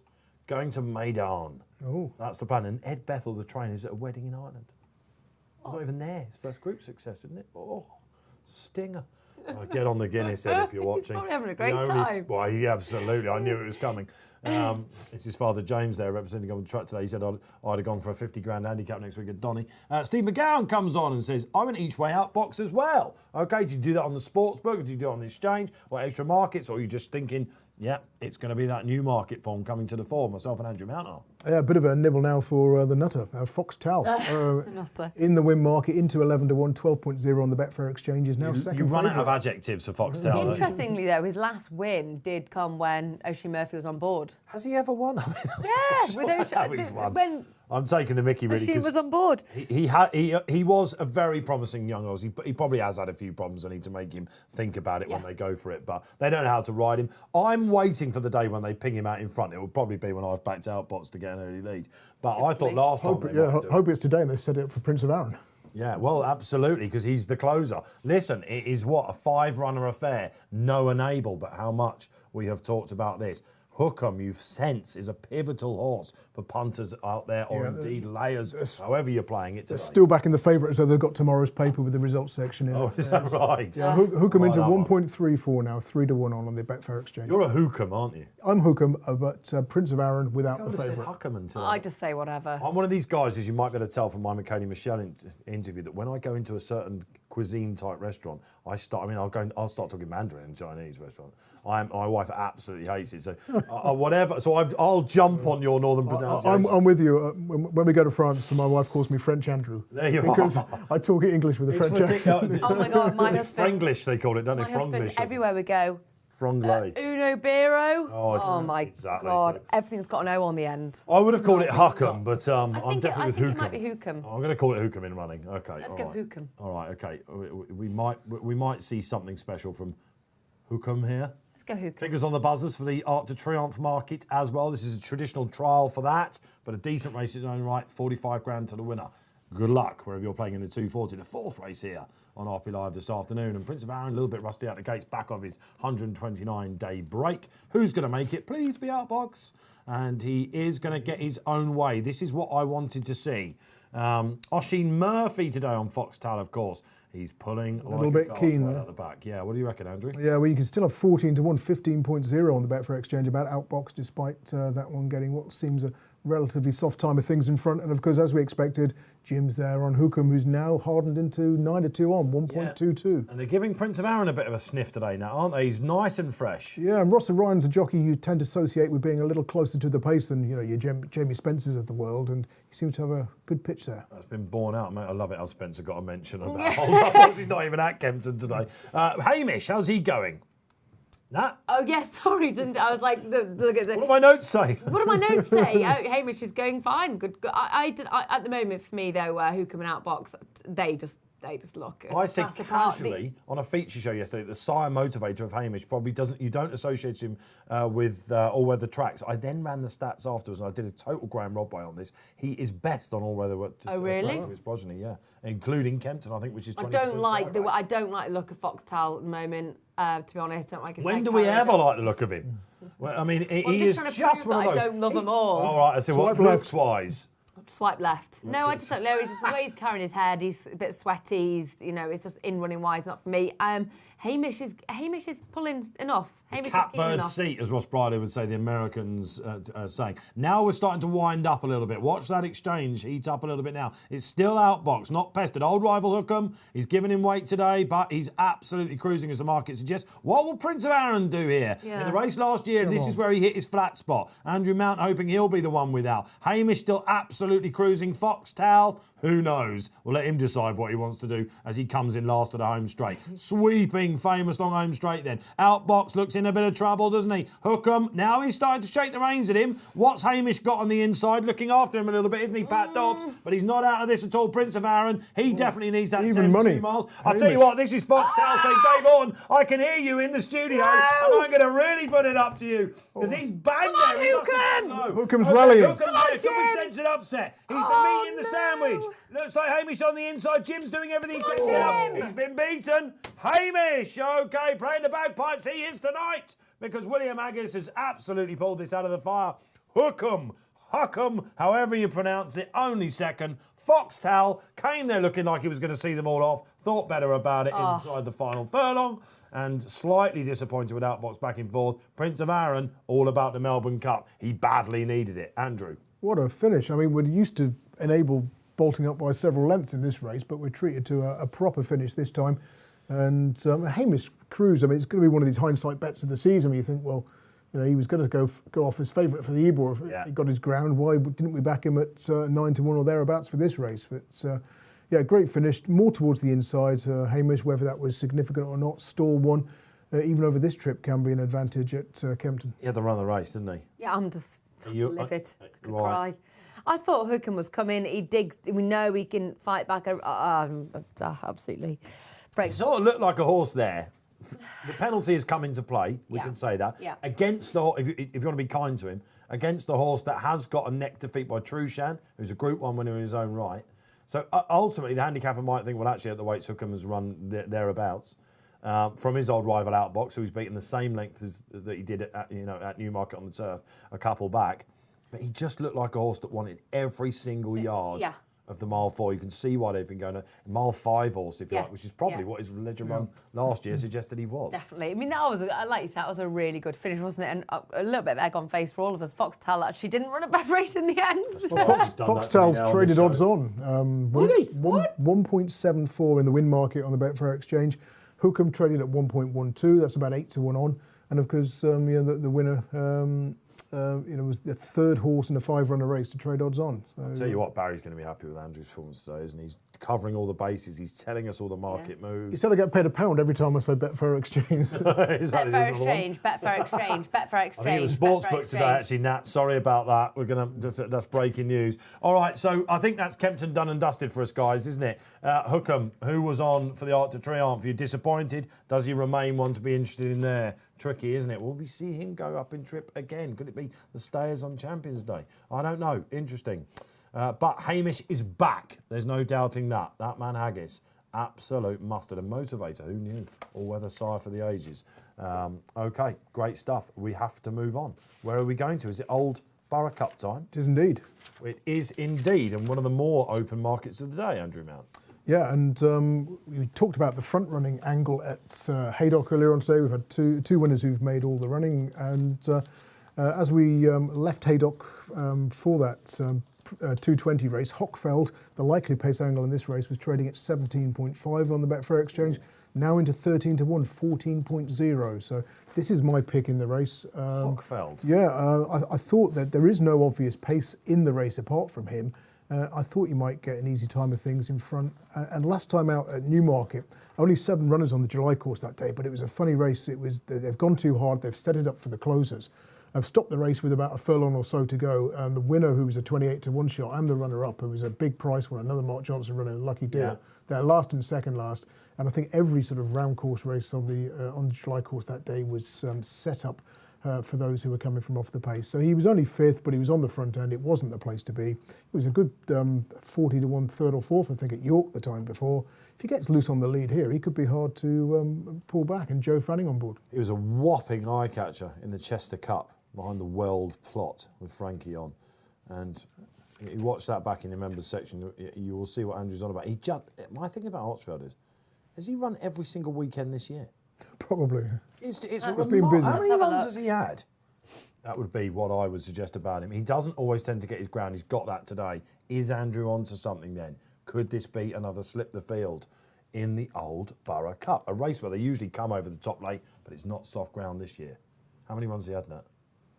Oh, I didn't know. I thought Andrew was okay. I thought to myself, it's your homework. Phil, well, Nat Wake counts up, the amount of runs. Natalie. Oh, Lord. Oh, it would take me You a did long say time. numbers wasn't your thing, I'd be didn't like you? this. Numbers not your thing? Okay, all right. So listen. All right, fair enough. Listen, this is Old Borough Cup time. Andrew Mount, what do you reckon? 13 runs, he said.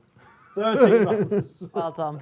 Thank goodness for that. Okay. Making up for that COVID-affected season Just see last year. senior producer Rob Lee in his massive frame walking. I mean, His massive frame. I never worked with children or Millwall supporters, they say, and I'm sort of every day basically. There's absolutely no time to be animals next.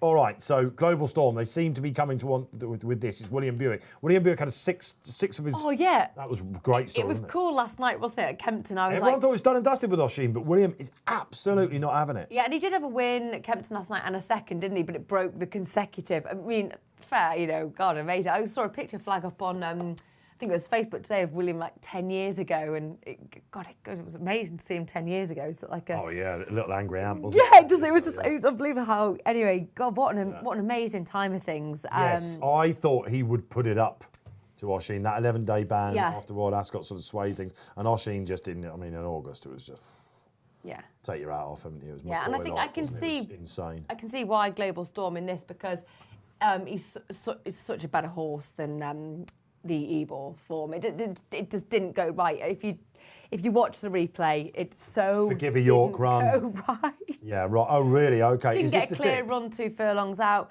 No, I'm going to be. Oh God, We've got I'm five places in this. You know, on I'm the really exchange. competitive, and like I say, I normally do tip a few winners. You're naught from at the minute. Even Hookham didn't get over the I line. don't want to lose my confidence. I was going to have a little nibble on Autumn War. You can't lose your confidence. Just stick with it. This is I what am. it's I'm all going to. about. I trust wanted me. to have a little nibble on Autumn War. Yeah. Better than ever in defeating Ian Williams. Yeah, return to 1/6 should be absolutely fine. I've had a lot of success following Ian Williams. He's won this race twice in the past 3 years. Yeah, and David Probert, who again we talk about. Oh, season, yeah. We talk about narratives. How many has the Probes had? If Is the Jockeys Championship was at Foss Lass, he'd be on top, wouldn't he? Wolverhampton, 122 for the year. David Probert. I just thought I was just going through all the runners. We've talked about Roginski. He should be there or thereabouts. Yeah, That I think is on the whole- 5. If you're looking at 5 places, I'll be amazed if Roginski's not having a I would right be old say in this. amazed as well. But Autumn War, I just didn't tip up totally Noble Masquerade, because I know Keels is absolutely all over Noble Masquerade. He's actually coming in for a bit of money now, isn't it? Well, yeah, just going Roginski in the 5-place market, 1.48, just short of 2 to 1 on. That sort of sums up his chance for me, I think. We're expecting him to be a banger. What about In the win market, well, the money continues to come for Hockfeld into 12.5 now on the Betfair late Exchange. move that Andrew was talking about in the previous race with Mark Johnson's horse? Paid off, of course, with Golden Flame. Global Storm still 5.1, just above 4 to 1. Noble Masquerade and Roginski are vying for second favouritism, both around 5 to 1, 6.0, 6.2 respectively. Tell you what, I'm not sure if this is the right time. Sometimes the times can get updated on our site, but that was pretty slow for Golden Flame, actually. Suggested it was nearly 10 seconds slow on fast ground. He's definitely got his own way there. Yeah. And you said oppose him next time, just to put it out there live. Yeah. I was like, You can go back and check these things. we've got Nicholas T in pictures there. Nicholas T for Jim Goldie. Now, this brings me back to the favourite sprinters of all time. Yeah. Everyone's got a favourite Jim Goldie sprinter, haven't they? We've got 5 minutes to go to the Old Borough Cup. Most of them are still running now, aren't they? Like, be proud. Most of them are still running. Jack Dexter, obviously. The mud-loving Jack Dexter. Orientor was one of mine. Now sire, of course, at Jim's. Yeah, and so many of them would come from off the pace as well. And Well, I think have you ever seen a Jim Goldie horse make all? and you They never make the running. You'd never give up hope, would you? Even if you were at the back of the telly in something like the Air Gold Cup or Silver Cup. Jack Dexter went on that massive roll. It couldn't be deep enough for him, could it? I really like Jim. Honestly, to any of our viewers, if you're ever on a race course, go and speak to him. He's the most approachable trainer, but his knowledge is insane. His He breaks breeding a knowledge. Google Translate, though, doesn't he? He's like, honestly, Yeah. I interviewed him once, Yeah, remotely, I know, and it bless was, him. it was like, Bless him. Is anyone? I But mean, he, is he still with us? honestly, Dave, his breeding knowledge is he's incredible. And look wonderful at guy. his prize money, like what he does season upon season upon season. Like Yeah. he wins big pots. I just think now I don't really know how to read Nicholas T in this race. Yeah, Do you know well, what I mean? Like, I don't Yukon really know. Glen, again, what a season Yukon Glen, and what a story he's helped to contribute to. Yeah. Yukon Glen, of course, we're going the Brigadier Gerard, nearly when you're at Glorious Good with the 8-year-old, took this last year. We've got a lot of horses with associations with this race. All Right Sunshine, he ticks a lot of boxes, beaten in the race a couple of years back. Do you remember that? They came for him. It was a massive gamble. Time to Study beat him. Right. Ian Williams is winner. And All Right Sunshine came there under Daddy Tuddo. Looked like it was a hurdle race on that ground. We thought he was just on the bridle job. Ran all over the place, came second. Did win next time at Ayr, but the money was down that day. He's been beating the race. Rhythmic Intent now, non-runner. That was going to be my pick, but soft ground. Just against it, unfortunately. Probably would go on to Noble Masquerade now. Let's get some socials up. By the way, favourite sprinters after the Sprint Cup. We'll see if, of course, maybe Starman and the lights goes into those. Natalie Green comes back on. Rajinski, my nap of the day. Oh, the Jinsk. Is that what you call him, the Jinsk? Yeah. What do they call him in the stable? The Jinsk? Jinsk? Just Rajinski. Yeah, because it's a bit harsh to call a horse Rajinski. We just call him Raj. I mean, that's Rajinski out there. He's always, Yeah, I know. he's always going to feel like a bit of an underachiever, isn't he, old Yeah, Rajinski? no, look, if that's your nap, absolutely, Mally Draycott, good luck. But I think he's more of a placed horse than a winning. He has won. He this has year, of won. course, much to my chagrin, because I just didn't see that coming. Was that a Ripon? Bit of a move for All Right Sunshine, you've mentioned there. All Right Sunshine. 17.0 now, 16 to 1 on the Betfair Exchange. Yeah, for Keith Dalglish. He's handicapped to nearly go close in this, that's for sure. And the trader, the Mark Johnson second string, 17.0, having been 24.0. He ran on in a Sugar short Cup time. Day, didn't he? Was that his last run? It was behind Graphite and ridden by Michaela Michelle.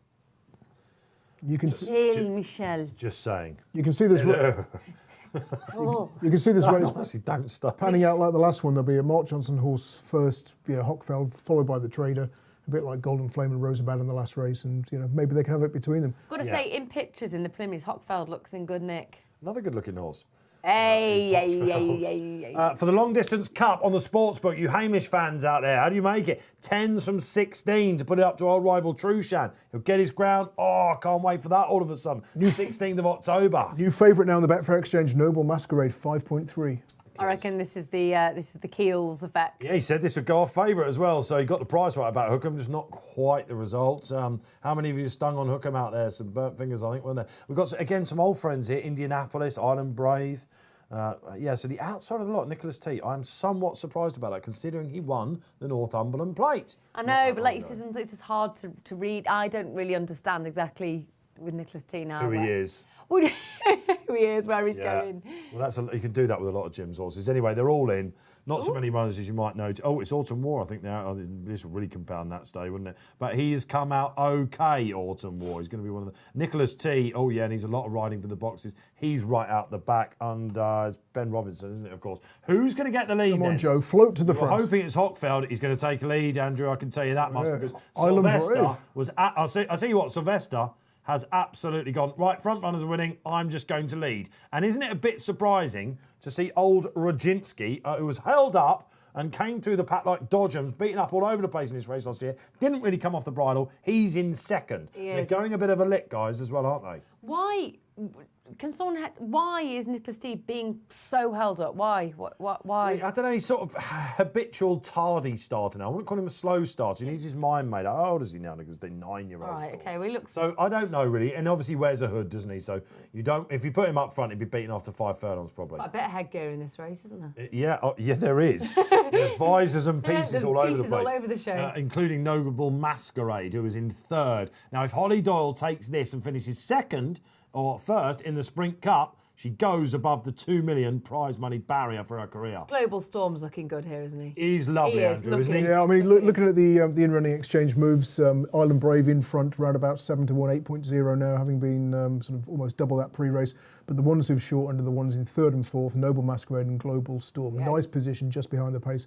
Poor old Hockfeld couldn't get to the front, is out to about 20 to 1, is nearer last than Look first. at Buick's style, though. Look at him as a jockey. He's so neat. Graceful. Look at his back. I'd be on Global Storm right now. All right, okay, and he's in fourth, and that's the favourite, of course. What price is he? I'll tell you what, he's drifted out on the exchange, isn't he? What price is Island Brave? Because he's whipping them in now. Into 6-1 now, 7.2. Yeah, okay, so front runners have taken our first 2 races at Haydock. Will it be borne out? The closers are now starting to snip. Autumn War on the outside in the yellow, making a bit of a move there. Yes, he is. Could this be Nat Green's moment in the sun this Saturday on Not my lucky RP day. Live? And Noble Masquerade's had to run. The trade is going well. There's a bit of a sniff for him beforehand as well. All right, Sunshine. Exploring the run there. Billy Garrity up the inside. Autumn War is catching the eye. Here he comes. So, Island Brave looks sitting duck now. Noble Masquerade goes on. This is Holly. The camera pans onto Holly. She's not off the bridle yet. Autumn War now feeling it. Rajinski's there for the place. He's not going to win, though, that's for sure. Let's have a look there. We've got 2 furlongs to go. Could he fall in the hole? What do you reckon, Andrew? His odds on the exchange, but only just Island Brave's rallying on the inside. What price the trader? Evens each at 2. Okay. Noble Masquerade, Island Brave. All right, Sunshine. Where's this coming from? Well, all right, Sunshine on the inside. But he just doesn't want it so much, does he? Not quite want it. Noble Masquerade's run coming to an end. Here come the close. And Island Brave getting back up. Look at Nicholas T from the clouds. Oh Can he possibly get up? God. It is Sylvester D'Souza. Has not made all. He's made virtually all. And another front runner, we can say, has taken the race of the day so far at Haydock. 10-1 on the course. We'll find out what he was to BSP. All right, Sunshine looked like he was coming. Noble Masquerade just hasn't got home, has he? Holly's sent him on. It must have gone very low. Didn't stay in this race last year, but that was on soft ground. You thought on quicker ground he might get home this time, but he hasn't. He's traded at 1.18 in the run. So I just think you've nailed this, Dave. Sylvester has looked at what's been happening on the day. He's right. I'm prominent. I'm getting right up there. Very well executed by the jockey, and obviously the horse. Fair play to the horse. I'm drawn in 3, crack on. But exactly, and he's made the decision early on, and it's paid off. And that jockey choice to get in that position has paid off. And my goodness, hasn't Nicholas T ran an absolute blinder? Yeah, and if anything, it's the Northumberland plate which has come to the fore, because worse off at the weights, Nicholas T with Island Brave, who was third, of course, in that. Rajinski was fourth. He just did a bit too much too soon, didn't he, Rajinski, in this? Held up last time. Yeah, knife through butter. Nicholas T's absolutely flying under Billy Garrett. I mean, look at that, how close that goes. All right, Sunshine's running an absolute blinder, but you're right. This horse's last 3 comments, Island Brave, held up, slightly slow away, held up in rear. And Sylvester has won the day here, hasn't he? Absolutely. yeah, fantastic ride. He's been aware of the conditions of the track, and he's done something different. Hockfeld you thought was going to sort of get across despite that wide draw, and perhaps the draws had quite a lot to do with it. It's mile 6 at Haydock. You wouldn't think there'd be a draw advantage, but if you want to get on the front end, being close to that rail to start with was obviously a plus. And hats off to Sylvester. He's had some stick this season, particularly with his riding at Ascot. He has had a bit of stick going from, being like champion jockey to he's had a little bit of a tough time. It was hard to get in the winners at important times of the season. But he should be proud of that ride, because he went for it and he stuck with his gut, and it's paid off well. He's a man of few words, SDS. Do you think? Yeah, when I was a young reporter, I was a younger reporter, I should say. I was probably getting a bit long in the tooth when he was riding loads of winners. I remember at Lingfield once, he jumped off one, and I was like, I've got to get a word with Sylvester. All right, so I try and did it. And at Lingfield, if you've been there, you know what it's like. You've got the winners there, and the weighing room is so close to it. Yeah. They could just shoot. Yeah. And I was like, Sylvester, what do you think? And it was just lit. I think I got 4 words, made Ryan Moore look like he's much better now. Yeah, do you think so? Yeah. I think he's much better now. Well, he's talking on the way into Chappers on the way in there, and he's listen. That was an SDS, and he looked beat, didn't he? And they came back, and the horse has really dug deep. Really happy there for Island Brave. That is the Old Borough Cup of 2021. We will be half an hour now away from the Group 1, the Sprint Cup. Who wins? Are you with Starman, or are you taking a price on one of the others? Let us know. But we must go to Ascot. No SDS there today. We've got a lovely Lavazza handicap coming up. Who's going to smell the coffee on the winner's line? Smell the coffee. I'm just laughing. I didn't even get the right song before about Starman. I was singing Starlight. Is it Star? No, I was on the wrong song. Whew. So when I said to you George Barry and that, you looked at me, and you did look at me a bit funny. You were like, what's he on about? I think I've had too many Starman, coffees of course. today. You think so? Starman, of course. Bowie. David Bowie, the late David Bowie, of course. What a name, of course. David Ward, the owner, Prima Baccio. He's got some nice youngsters as well, hasn't he? As well. This is the crown jewel. So half an hour's time, Group 1, Haydock's Pièce de Resistance on the flat season is coming up. And Very good. At the moment, Very good. Katie Michelle would have loved that, wouldn't she? Very good. Why didn't I just say that to her? That would have been good. Okay, all right. live with Dave, hello, Orton. There you are, absolutely. You've got to be careful when you sing hello these days. All right, okay. Okay, Paul Bakewell, I'm being told, had Island Brave, and Giovanni DeFalco also had boom, Island Brave. Well done, guys, out there. That was a lovely afternoon. Are you going to now enjoy a little bit of profit backing then? Or are you going to put it in your pocket? Let us know and sit back and watch Starman. Who's your favourite sprinters of all time? We will do that after the 3:30. If you've had a shout out, the guy building in the gallery, who's your favourite sprinter of all time? Like all-weather sprinters, you think you were talking about fibre sand earlier. No good for you? More. I love it. I was just going. I've still got my black armband on. David Bowie, by the way. All-weather sprinters, not confusing that too much. All right, fair enough. All-weather sprinters, I don't know. You think about all that sort of thing. You think about What? You think about Air Gold Cups. You think about all that I sort think of they're thing. catchy with an all-weather sprinter. That was one of my Catchy. favourites because We gave him a great mention on the last show. We did actually Catchy. Yeah. because that's what I did. It's fantastic. Catchy was much better going around a turn, particularly a left-handed one. So on turf, he'd win at Chester. Catchy me if He's you generally can. no good anywhere else because he was on straight courses. Gee. Yeah. At that time, Dave Lowe. he was drawn 10 of 10, I think, at Chester once, And that was, I referenced that was the start of Catchy Me If You Can, you know. And he went to, I said, what do you think, guys? Do you think he was the reason for the all-weather championships being as popular as they were? Because people were just waiting for Catchy to win his fast tracks and get there. And yeah, Catchy, of all the all-weather sprinters, he was missile, wasn't he? Unbelievable. There's a very Great similar horse running at the moment called Motogali, Charles Hills, who, like Catchy, only seems to be any good going left-handed, but hasn't had many Are you opportunities. suggesting that he's going to be the next Catchy? Wins at Chester, wins at Bath. He shouldn't be racing in this country. He should be overseas where they're going left-handed most of the times, particularly in the States. Topical this weekend. If they put him at Lingfield, Motogali could be the next Watching Catchy. Charlie Hills, Motogali, get into Lingfield All-Weather Championships. Let's get some socials up. What have we got? Fred Fender, there's a name. Candleford, Ascot, 310, Nap. All right, I'm going to take it away. I am with you. Adam Farahar. Some people think that this £5 claimer is finally being unleashed by Mr. Haggis and the team. He's come over from Ireland. You don't go to a yard like Haggis's with a £5 claim unless they're going to manage it and unleash you in some of the best handicaps, which, of course, the Lavazza is one of those. I like Candleford. I think Warren is the most likely winner. We'll get to that. Barry's, of course, one of his legs of his lucky 15. Watch that back in your members section. You'll find it hard not to back him. But at the prices he was this morning, Candleford had to be the tip. I spoke to William Haggis about this chap, or he basically spoke to me about it. He put it up. He said this will be a nice horse. We all backed it first time out in Newbury. It drifted like a barge and ran like one. And then second time out looked like a work in progress. And he went to Windsor, hosed up at Windsor, blew the mark. Or was he just trying to get in some better races? He is representing some rather wealthy connections.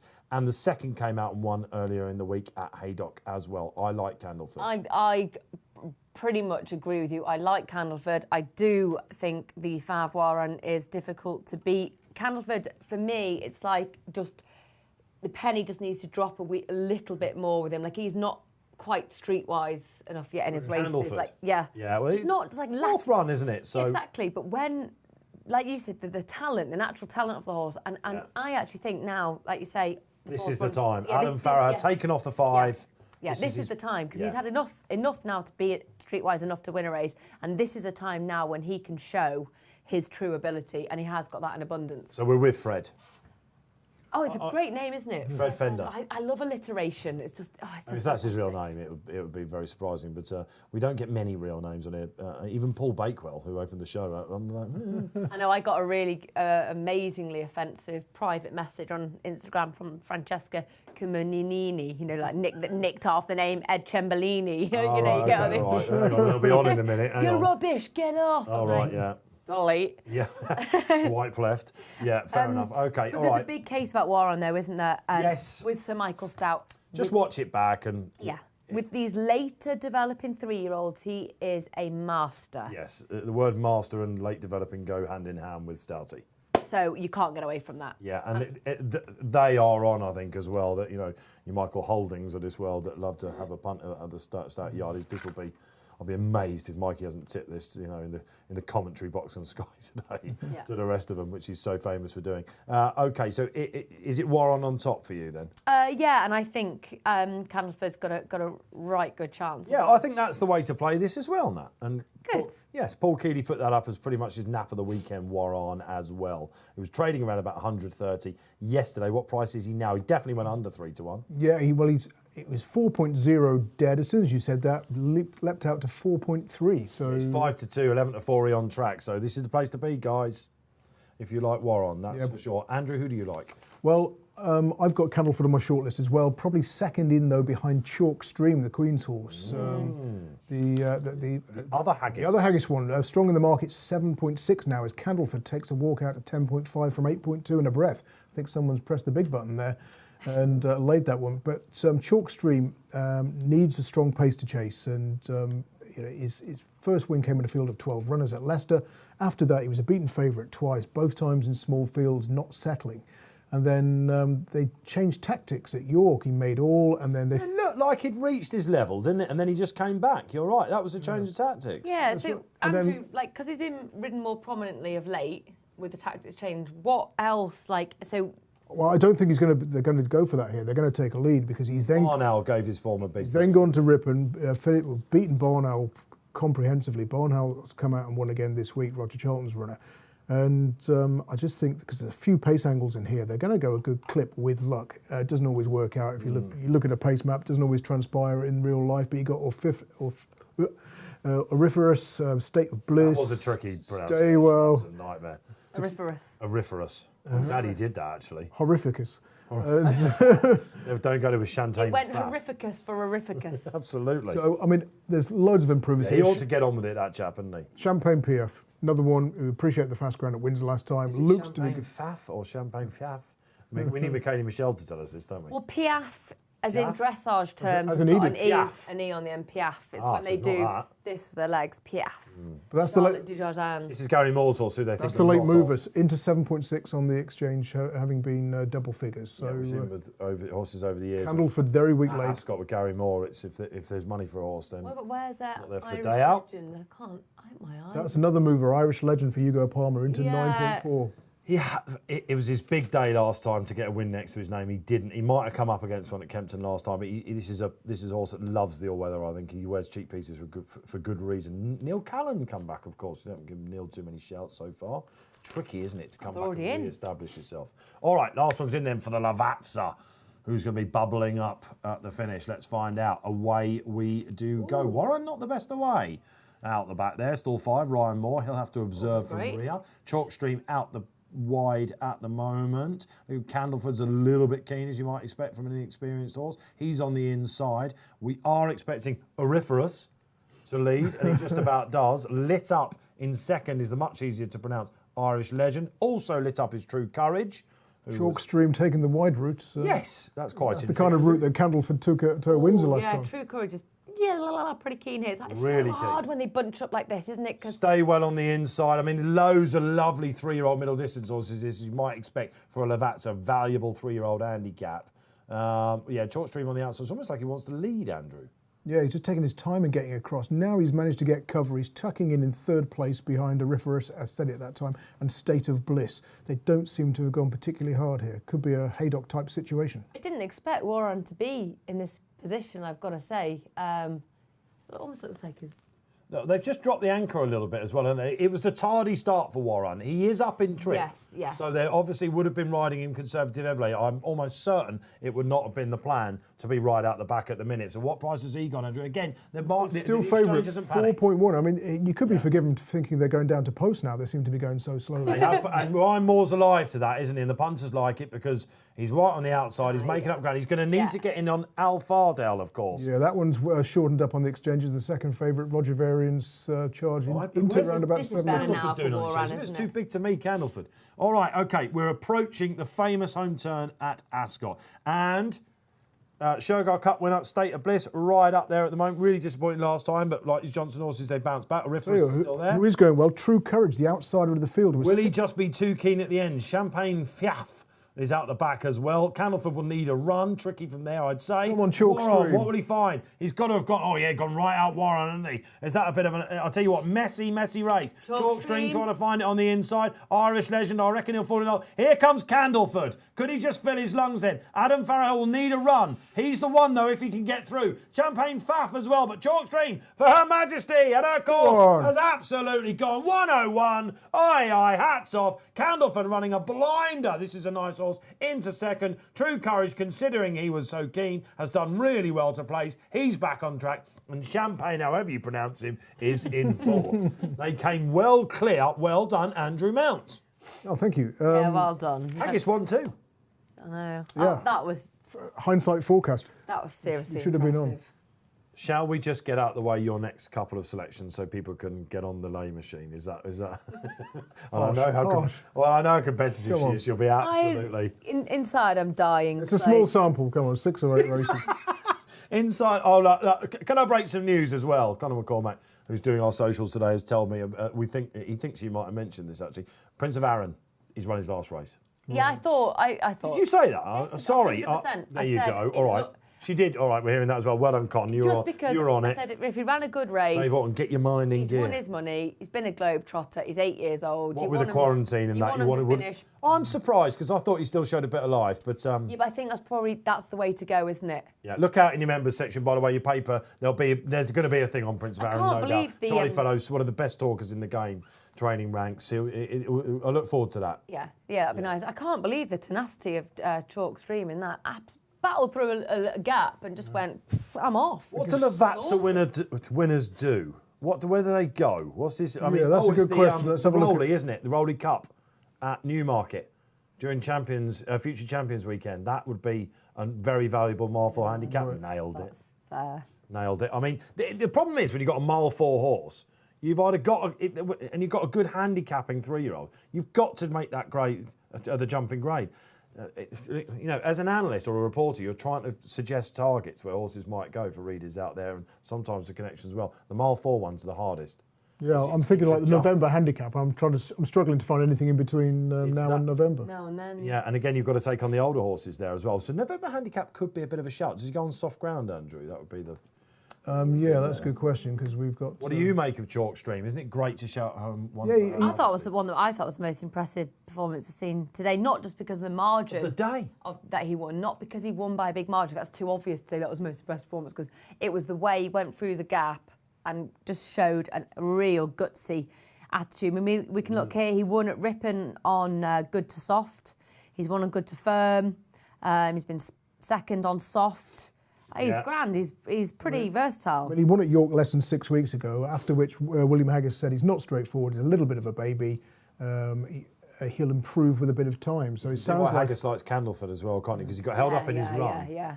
And Adam Farrow it was still green early. I like that run a lot. Yeah. He could just be. Could he be an Ebor horse for next year potentially? He looked like he was stretching out a bit towards the line, didn't he? He's one. He's a project. That's a good early shout. That's not bad, actually. Senior You analyst. sound surprised that he's come up with something like that. The pelters are back. He's come up with 2 things in 120 seconds. Well, William Haggis is having a good time. Hamish sees off Huckham and Chalkstream takes the valuable Lavazza. One more coming your way, you lucky people, in half an hour's time. Is that it? From the Royal Berkshire track. We've got 2 more races to go, though, Nat. Oh my God, I've got to the get big to one. We've not this. even seen Starman strut his stuff yet. We're going to try and get Barry back on the line. Going to sing again. No, definitely don't sing. I mean, Life on Mars this time. anything with a star in it, like Twinkle Twinkle should be doing next. You know what I mean? It's absolutely ridiculous, isn't it? Starman, who's doing it out there? Okay, are you with the Starman? There's the Betfair SP. He was short enough, wasn't he, in the end? Chalkstream, a 1-2 in the Lavazza for William Haggis, who's again just year in, year out, amazing stuff. Now, was he going to go odds on was the big question of the weekend. We were told by some bookies because this is Haydock, it's Sprint Cup, because it's Haydock, who knew on Monday, Tuesday whether the weather might change. Those forecasters rarely get it right. It hasn't, and therefore they were then expecting the late plunge. Would he go odds on? Andrew, threatening to. He is now just a shade of odds on at 1.99 on the Betfair Exchange. Biggest price matched, 2.26. Call it 5-4 to small money, but that was a couple of days ago when the market first opened. Okay, all right. So what price is Starman going to go off? Who's with? Who's against? After this, we will be reading out your favourite sprinters of all time. Could it be Starman? Who's on a nice anti-post with Starman? Will he bounce back from the Prix de Geest when he went over 6.5 furlongs, of course, at Derville? Tacky ground. Ed Walker blamed that on. Looked like he was going to tear it up, go and win by half the track. It just found him out. Prima Baccio, also in the same colours, in the same stable, went to France. Didn't turn up next time at York. Just saying. Tacky ground and travel. Will it hamper him? Stall 10, of course. Let's see where Andrew thinks the pace is coming from as well. To my eye, looks a little bit away from him. Or will it just be too good? Will it be front runners on the sprint track as well? We've got around about 20 minutes to the big one of the day. It is the 2021 Sprint Cup. What a great time to be alive on planet Earth if you follow horse racing. It's unbelievable. Or whatever planet Nat's on. Or whatever planet Starman's on. I don't know exactly planet I don't Nat. know where I came from. Well, again, that could be another social hook, couldn't it, for the rest of the day? But if he comes back to his July Cup form, Usain Bolt we will see. Big horse as well. He calls him Usain Bolt in the stable.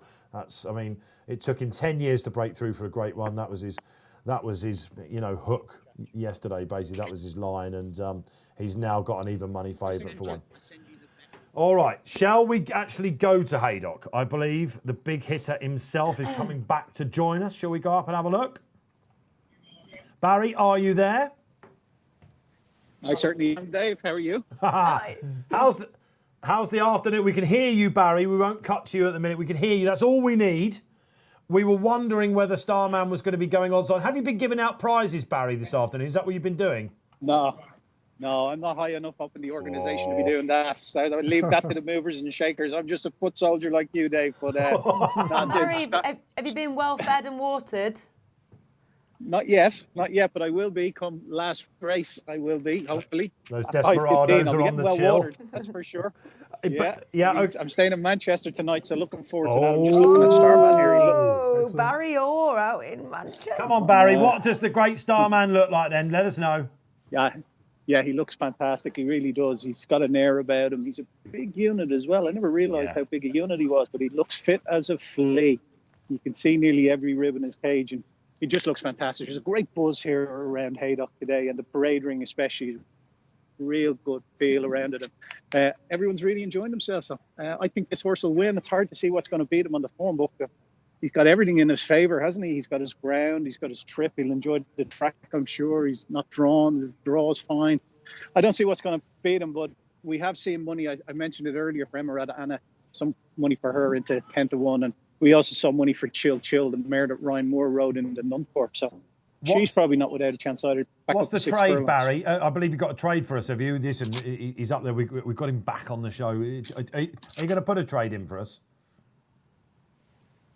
Yeah, what I was going to do, I was just going to have a bet on the sportsbook and back Chill each way. I think 4 places each way punters on the sportsbook. So I think you've got to avail of that offer here, and I think she'll run a really good race. She's an improving mare, and I don't think the quality of opposition to Starman here is that great, so I can't see her out of the first 4. So that's the trade here. We'll have 50 quid each way for the charity, so fingers crossed. You'll be delighted to hear that Andrew is doing a sterling job today, Barry. 50 each way, was that, Barry? 50 each way, Barry? 50 each way. Okay, you're yes, on. Please, 16-1, 4 places confirmed. Good luck. Okay, excellent. She Great was stuff. an eye catcher, back up to 6. Barry Orr, loving life. He's out in Manchester tonight. Barry, we've been asking the viewers today on the show favourite sprinters of all time. Putting you on the spot. Have you got a favourite sprinter of all time, Barry?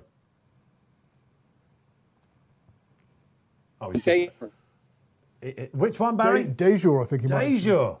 Of course. Good shot. Dejour, yeah. Dejour. Thanks, Barry. It's been great to have you on, man. We'll see you next Saturday. Have fun. Thanks, guys. Cheers, Barry. Guys. Look out, later. Manchester. Bye-bye. There you go. Watch out, Manchester. Goodness me, Starman does look. We just went to the really paddock impressive. there, and we can see Starman going down. He is a knockout horse. Knockout. Yeah, I have seen him in the flesh. He's a knockout. Everyone forgets, sort of, this is a good-looking horse, right? Yeah. I'm with you on this one. Yeah, it's his shoulders. It's his shoulders and just the neck is. And he knows it as well from his demeanour, doesn't he? Look at him 100%. strutting around there. He is a real strutter, isn't he? He's showing off there. But I think, do we all agree we all are on Starman like to win? Listen, I'm not taking him on. Absolutely not. I think he will win. I love Creative Force, the second favourite. I do. Everyone loves him, doesn't he? Again, stories of the season. Yeah. They weren't sure he was going to make it back. After the Coventry defeat last year, he really surprised them. He hasn't grown. He's just a 1-1-1 machine, and 6 and 7 finals. But he's going to need to get first run on Starman. And probably by about 2 lengths, I think, to see him off. Obviously, of course, he was potentially a little bit unlucky when they last met in the July Cup, but he's had a couple of runs since, hasn't he? And I don't know. Do you know who I can see getting the words out? And he has been the gamble of the race, I think, away from the favourite, is Kevin Ryan's Emiratiana. Yeah. He's just coming back into top form. There he is in pictures. Not what we can see, I mean, now. Yeah. Son of Shamadal. And I think... He traded at around about 40 to 1, 42.0 on the Betfair Exchange to small money when the market opened. Wow. 16.0 now. Yeah, okay. Again, they're having a strong finish to the season. Dreams saw off Hello Humes in his race last year, but he did make the breakthrough the year before that. They know what they're doing. This probably would have been his big target. He will be on the pace, which in this race, historically, when you think back to the winners of this race, it's not a bad place to be. What I said yesterday, front run in a... first run, rather, for the front runners in the Haydock Sprint Cup usually wins. That is often on soft ground, so... That's the trouble, isn't it? And there's quite a few front runners as well. They're all drawn on that far side, stalls 2 to 5, Art Power Supremacy, Glenn Shield, Nando Parado, who blasted off in the first time blinkers at Newbury over 7 last time. Coming back to 6 looks a good idea. Yeah, Frankie's only ride of the day, Nando Parado. A little bit of a nibble into 38 Weird, on the Exchange. The best jockey in the world. Best jockey in the world? Yes, I think it's because he's picking his own rides now, and 100. Right. I didn't know how to phrase that. Yeah, which is unusual for you. You're being political. Yeah, but Frankie's. It's a Group 1. He's riding in it. So, but Frankie just does not need to or want to have to ride every day of the week anymore. I think he's so lucky with his weight. He's so lucky. But the last time he ran it over 6, he was second to Campanelle in the pre-morning last year. Yeah, and I thought he would bounce back a couple of times. I think I've put him up on this show once as well. He ran okay in the Heron Stakes early back at Sand, and I thought going back to 6, but he has been disappointing. Clive Cox, of course, Harry Angel. Supremacy is another one who's been nibbled despite 2 disappointing runs this season. He's the one that could have an egg on face. He's the egg on face horse because he was the middle part winner. They thought he was one of the best horses they'd ever trained in the yard. It's just been too free and keen this year. It just runs his race before it's even started in earnest, really. I am with Barry, though, and Chill, not only because I tipped her up when she won when I was on this show, I don't know how many weeks ago. Yes. But there's a lot to like about her, and she is still progressing. And that's nice to see. Those colours, isn't it? You're a bit surprised that Sylvester's not riding it because Art Power's obviously ahead of her in the weights and the ratings and stuff. I put up Chill as one of 2 each-way bets in the July Cup. It wasn't totally disgraced, 9th behind Starman. I mean, the other one was Garrus, who I'm going to side with today. That's the headline tip, isn't it? That's right, and he's into 38.0, 37 to 1. I think you can still have 33 to 1 4 places on the Betfair Sportsbook, which looks good value. He's drawn in store 1. He loves fast ground. He wasn't beaten a million miles in the July Cup, finishing 8th, beaten less than 4 lengths behind Starman. He's then gone to France. He's won there on his favoured fast ground. He's surrounded by pace. He's going to have a good toe into the race on the far side. Richard Kingscote rides the track so well. If he's ridden to pick up the pieces, and I think he's going to have a good race. Starman in stall 10 is drawn away from where we think the pace is going to be, so it could be a little bit exposed, like we saw horses in the Nunthorpe, but those drawn high never got into it. Like for whatever reason, this is a dreadful race for 4-year-olds in the last 10 years. Yeah, More from 50 or something like that. You'd have to go through to have a look. There haven't been, quite a lot of the best horses tend to win this race, as we see Starman strutting his stuff down to the start on our monitors in the studio. So how many really proper favourites there have been of 4-year-olds? 3-year-olds have got a good record. Now, again, if you look at the preview in the paper today, Mr. Rob Waite makes a great case in his preview for 3-year-olds and why that might be the case. It used to be the last Group 1 domestically for sprinters before Champions Day was upgraded. The Champions Day sprint, of course, there. And they were just developing at the right time, these 3-year-olds, and they're getting the weight, obviously. But yeah, another one that I'd kick myself if we didn't mention, Happy Romance, she's buzzy. She is very buzzy. They, I think, took her for a nice walk around Haydock this morning. They even vet wrapped her shoes to keep them on, like her plates, because she can just be a little bit frisky. I just think unusually this ground for this race, it will work in her favour. I don't think she's the winner. Well, I thought she'll run. I mean, in my column, I put up 2, Garris and Happy Romance. I think, Because she peaked at this time last year. She hit form around about mid-July. She won 3 times, then finished a close-up 4th from the Cheveley Park behind Alcohol Free. This year, she's done almost exactly the same thing so far. She came back to Newbury in mid-July and won well. And since then, she was pulled out. Was a vet cert, or the ground was too soft, I think. But she's unexposed. Maybe not the best of draws in stall 9 away from that pace, but she will love the ground. And what about Summergand? Oh, it isn't. We had a right roar from Keels on this show last Saturday when he put him up. I've had a massive win on him in the past. Social, let's have a look. Nigel Codrington comes up and says, plenty of speed, off the pace winner for me, Summergand. My only thought about that. Probably one of our favourites on this show, old Summergand. That Hopeful Stakes win last week, the pace collapsed. They've got off way too quick. Yeah. And I think 3 of the first 4 home, Tabdeed being the exception, were he's going to get that here, though, out the isn't back of the telly. You have to think he's going to get that here. That's a fair point. I wouldn't be surprised if he certainly makes the frame, but a lot of people... and G-Rod's stat as well on this chap. Horses in, I think, the last 10 years that have backed up after 7 days in a Group 1 sprint. Not a good thing. They don't tend to make the frames. Yeah, look at those stats. 0 from 39 in the last 10 years for 4-year-olds. The expected number of wins 3. So there you are. Okay, there you go. Andrew's picking the bones out of that one. And am I? So Starman is the obvious one, but taking a punt on Nando Parado to sizzle. Frankie then. First time blinkers are going to need to absolutely bring him back. But he's a Coventry winner, biggest prize winner ever at Royal Ascot. 150 to 1, yeah. I mean, where did that come from? Yeah, but you back Clive Coxton, maybe get him right again. I'd rather back Nando Parado at sort of 40 on the exchange than Glen Shiel at 21. I love Glen Shiel, but he's a soft ground horse. Yeah, and you wanted to see more from him last time in France, didn't you? This is, of course, Holly Dawes' Group 1 winner on Champions. I mean, going back to Garris. Garris has got form of Dream of Dreams on soft ground. Garris hates soft ground. Second to Dream of Dreams at Windsor. Close up 5th at Royal Ascot and Group 1 company. Dream of Dreams was running in this, and it was on the slow side.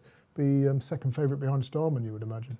Some interesting shouts then. It's tricky, isn't it? I don't know now to go. Starman. Do you think he'll stay in Happy training, Romance. Starman? I don't think even Ed Walker knows if he'll stay in training. Asked him yesterday. He said, from a trainer's point of view, I want to. But a lot of shrewdies around the operation are saying we think there's too good an opportunity, to miss. I think as a sire, they don't want to go to the Breeders' Cup because it's Del Mar. It's 5 furlongs this time. Right. The sprint track. He was even talking about stretching him over a mile to us. So, but of course next year he could really go on, couldn't he, as a 5-year-old potentially as well. But we shall see. Interesting to see if he takes this then. What's left money continues for supremacy into 27.0 now on the exchange. What do you think they'll do with him? He's a keen horse, isn't he? He's still not gone for any headgear. 56-day break. They've probably been doing all the work at home to get him in the right frame of mind. I haven't seen him yet going. Is he a good-looking horse? No, I haven't seen him either, actually. That's why I'm always... Sometimes I'm away with the fairies, but I'm always looking at the screen because I love to see them before the race. It's actually my favourite thing about horse racing. To be at the start. I just love it. I absolutely love it. And I love it like when ITV cover it and Luke's down at the start or Fitzy, because you can see a lot. Like I say, I am keen for Happy Romance to hit the frame, but I know she's buzzy, so I was just trying to see what she's looking like and then compare her to Chill. And then I like to sort of just analyse. I mean, Starman looks cool as a cucumber, doesn't he? Yeah, that's the good thing about ITV racing. You get to see the horses, whereas if there's 7 meetings on a day and they're all on the same racing TV channel, then... Cucumber cool is fair about Starman, I'll give you that. He is absolutely... Yeah, but I think this is when... chilled. This is when you can see a lot about them at the start and to see how they're behaving, how they look, and... I think you can learn a lot from that. So I do like to see this. When's Art Power going to click into place? Yeah, I know. It seems a long time ago that he took apart that Royal Ascot handicap, and they thought, right, Nunthorpe and Batage, it didn't go his way. He went to Ireland, of course, seemed to need every yard of it, didn't he, over there? But he has become one of those, or whatever they are, that just frame at best, really, in these groups. Yeah, He's stuck in rock and a hard place. He's one of those, you look at his form figures, then you think, why is he only like 9.8 on the exchange as a third favourite? That's what I mean. Yeah, Art Power's yet to score in 7 Group 1s, but Tim used to be, who won the Nunthorpe with, Winter Power. This is his race as well. Somnus, as I said, Pipalong, probably some others in this race as well. This would be, Tim East to be, of course, Winter Power, Nunthorpe. Favourites drifting 2.16 now, bigger than 11. The bigger late than 11, drift 10. on Starman. Two late moves, Supremacy and Garrus, both around about 25 to 1. Happy to hear about that, Andrew. Absolutely. As Mr. Mount says, the late move on the exchange is often the way to play. A reminder that Barry Orr joined us from the paddock at Haydock, the big hitter. He's been unleashed. They've let him out. Good luck, Manchester, tonight. Not enough desperados in that town. He's chill. Each way on the sportsbook. Of course, they're playing 4 places there as Starman goes into the traps. We're expecting pace to be lower numbers, Andrew, aren't we? Yeah, that's right. Stalls 2, 3, 4 and 5 have got the habitual front runners. So maybe Supremacy will take a lead from the stablemate Nando Parado. I might be onto something there. Good luck then. Let's enjoy it. Group 1 time here on RP Live, and away we go. And I'll tell you what, Glenn Shields missed it, which is interesting. One of the pace angles right out the back there as Art Power does get on with it on the far side. The Greys steaming away. They're trying to do a Winter Power here. Let's see, Emirati Hour. Seems to be going as quick as I expected. No, they're not. And Starman is alive to it. Tom Marquand, they've talked about the tactics. He has basically got, I tell you what, is that Supremacy? He's settled beautifully. He's going to have a big say in this. What's the exchange saying about him? Andrew Mann at halfway. Yeah, into about 14 to 1 now. Marcus up and down. Starman still strong favourite, round about even money, 2.0. Art Power into 11 to 4, 3.85. Here comes Chill with a run. Starman 2 furlongs out. This is where we're looking for the turbo. Glenn Chill trying to come. Garrus on the far side. Look at Emiratiana, the gamble of the race. Starman looks in trouble. The exchange has pushed him right out. Oh, Creative Force, can he come through now? Starman in all sorts of bother. Looks like that run in France has gone against him. Never be afraid of one. Now he's coming though. It's a bit too short. Here comes Starman. Could he possibly put it out? This is a remarkable turn of foot. Emiratiana's going to see him off though, is he? Or is Starman going to get there? Oh, he's got there. Wow, unbelievable scenes here on Racing Post Live. Emiratiana for the Ryan team looked like he had it in the bank. Starman will go to Andrew Batten in a second. What price did he go? Were you lucky enough? I think Emiratiana's won. It's 14 to 1 on 1.07 Emiratiana. Oh my God! Oh, he's done him. Oh, has he done him? He's done him. Wow, what? I think you're right. Yeah, You it go looks back that way to Starman. the gallery guys as well. As he, Tom Marquand will be absolutely I think crushed. I'd be sick if I was Ed Walker right now. Oh, I'd physically the track's vomit. beating him, hasn't it? I think probably because he just hit a flat spot. And Chill ran a cracker. Good on you, Chill. let's take our hats off to the camp of the winners, though. They've trained him all year for this race. Hello, Zane. Gone off to start. Adam Ryan, Kevin Ryan. Congratulations, team up there in Thirsk. What a win that is. Emiratiana, he's taken ages to come good this year, but he is a classy animal indeed. I think it has now been confirmed. Wowee, Andrea Razzini took our first race of the day. I thought Starman had pulled it out of the fire. We've all done brilliantly on that race because Emiratiana, Big Starman, Chill, and Happy Romance. Happy Romance was bang there. She's fourth. Yeah, she's best in a there. photo for fourth. third, I think. Oh, she voted. Oh, sorry, I thought she was fourth. Yeah, I think you might be right. It was a messy race early thought because Chill Glen Chill. Shield missed the break. Yeah, Emiratiana being called. Oh man, who was on? Wowee. Who was on? Starman. Oh no, it was so close. You'd almost rather see him finish last. He almost did what Valley Forge did earlier in the It'd make you sick. That would Coming make right. that would Oh, make you sick. what a classy animal he is, Ed Walker. We feel for you out there. Usain Bolt has not quite pulled it out of the fire. It's just been too quick for him, I think, isn't it? I think so. And he's drawn away from the pace, and they didn't go quite as hard early as you Yeah. expected. Art Power was loose on the lead there for quite a long time. Yeah, Sylvester was brilliant on Island Brave in the Old Borough Cup. He's definitely gone too hard on the grey there, hasn't he? And if anything, you're thinking Chill's going to pick up the piece. I mean, how big did he go, Starman, Andrew? I'm sure I saw some double digits at some point when I quickly looked up. We'll see if we can find out. Summergand, unfortunately, he's just been taken right off his feet. Nando Parado last. Glenn Shield didn't He's got a turn big up. price there. He's come right back into about 1.35. I wonder how I think. long we see Supremacy on the track as well, because he was perfectly positioned. He was cruising and then found absolutely nothing. Might well have been feeling something. Creative Force looked like he might come through. He's got a legion of supporters. Too sharp for him. Yeah, It's a Summergand a specialist bit classy, but it's a bit classy for him. But he's run well and he's come made up some late ground. I'm just really pleased with the girls. Chill, Happy Romance. Happy Romance. She is so tough in that replay there. She is a right tough filly. But God, that was like you said, it's like almost like too close for comfort. You would feel sick, wouldn't you? But hey, look, let's be delighted for the winner. Yeah. Emma Artiana, Kevin He Ryan. took our first race of the day, Andrea Rozzini. Mustard Brilliant. there, wasn't he? Mustard, yeah. Chill is in the Air Gold Cup, and I'm assuming the weights are out for that. They are. She's basically £2 off Summergand in that, but she'll go up for that in the weights. I wonder if they're tempted, the Baldings, to have a little go at that up there. Yeah, it's a race they won with Don Juan Triumphant in the same colours, who went on to be a Group 1 winning sprinter in Champions Day. She ran a blinder in that. You'd be tempted, wouldn't you? Yeah, Happy Romance is in on Champions Day.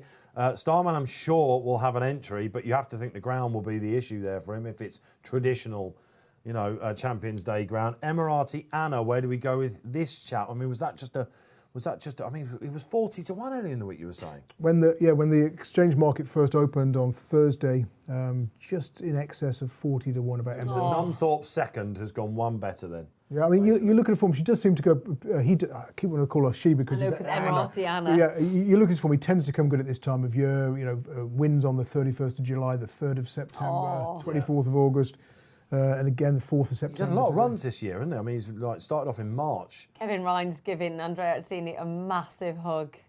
Oh, yeah, fantastic. I That's think, really nice to see. Am I right in Look at him thinking, now. Rob Lee in the gallery, that we've got Adam Ryan on the show very soon, haven't we?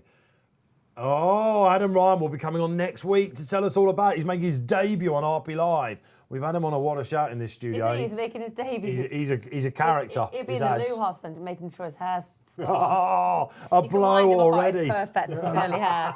Barry's each way pick has made the frame there. Chill finishing third, 22 to 1. So You can't keep the good man down. Even Now look, it's it's actually, look, people will be saying, why are you over dramatising that? We saw it flashing. We got a screen here. We saw it flashing. I'm pretty sure you always go with the closer as well, don't Yeah. you? I thought he got up. I thought he'd just about done it, but fair play. Natalie just started singing cruised through the Starman race. again, didn't she? And put us off.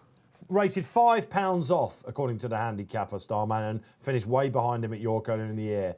Brilliant training performance. I think we can say that, to get this horse in the right place at the that was right time. ace. And do you know what I love to see for like horse people? He's just in a snaffle with a Cavison bridle, so no flash strap on his nose, dead simple. That's the most simple piece of bit you can get. It's just a plain snaffle. It obviously just pretty straightforward, doesn't need all this fancy stuff. It's nice to see that. There you go then. Is Emirati Anna one of your favourite sprinters now, because you were one of those involved in the gamble? Adam Ryan then, assistant trainer to his dad Kevin and Emirati Anna. He'll be giving us the word next week, and also on Glass Slippers, who runs next Sunday in a bid to take the Flying Five again at the Curragh. What a race she ran on her comeback at Goodwood. Really looking forward to that. Do not miss it next Saturday, St Leger Time, Irish Champion Stakes. Aye. Okay, socials. We've been promising all day your favourite sprinters. Before we go to the last, at Ascot with Barry is Paul Bakewell. Good company. You've had a good day, Paul, and you're saying Deja, my fave sprint of all time. People remember him, Andrew, because I'm in agreement, because he just had the wow factor. He was one of the first sprinters that, I think it was the first time I saw a flat race, and just sort of in the bookies watching the race just went, Willie wow. Carson, Because shake hand it was down. incredible. And when he went to the Breeders' Cup, he was. Had the race been run over here, he would have been long odds on. Over there on the US tote, he was 2 to 1, and no one could believe it. And of course, he got beat that day, but he jumped Shadow. And One of the most famous moments in American racing. Go and Google it. Deja, Paul Bakewell. A class angle there. All right, so we've gone with nearly top of the top. Damon Moffat says Lyric Fantasy, of course, the Hannons. the Pocket Rocket. The Pocket Rocket, of course, for El Cadogan in the yellow, in the red colours. Super Sprint. That's the reason why it was invented, the Super Sprint, was because of Lyric Fantasy. She ran it. Did she win the Nunthorpe? I think she did, didn't she? Yeah, did she? It's, again, we're doing this off the top of it. I think she did, didn't she? Damon Moffat, love that. Okay, what have we got? I'm going to say Toe Jam. 1, 2, 3. Toe Jam. It's definitely Toe Jam, isn't it? Ajdal. I thought that was the name of the horse. I think, I don't know. I think there was a horse called Toe Jam. Yeah, you could Toe Jam? probably get that name past the BHA. Ajdal, yes, absolutely. Another hand-down sprinter, wasn't it? Ajdal, I think. I think so. Okay, we have a lot of classy ones here. Ajdal, absolutely. Trying to think of the memories. Mally Draycott says, can you remember a sprinter called Sober? Yes. Yes. That's what we Yes. talked for. Of course, for Ruth Carr's, of course, who was it? Who used to David Chapman. David Chapman, of course, in the blue colours. Yeah, Sober. All right. My favourite, Dream Ahead. David Simcock, you're looking at me, very blank expression there, who of course won the Sprint Cup after the often July like Cup that. and then went and beat Goldacova, my favourite sprinter of all time. Alpha Delfini? Yeah, but also, can I also Batash, because that's when I Batash, no one mentioned Batash. really started working like with ITV and much more like on the race course. So if you talk about memory and fondness, that's one that I got really hooked into was Batash. So I know it's obvious. Amu Hurrah was one of my favourites as well, talking about Batash and Charlie Hills. Andrew?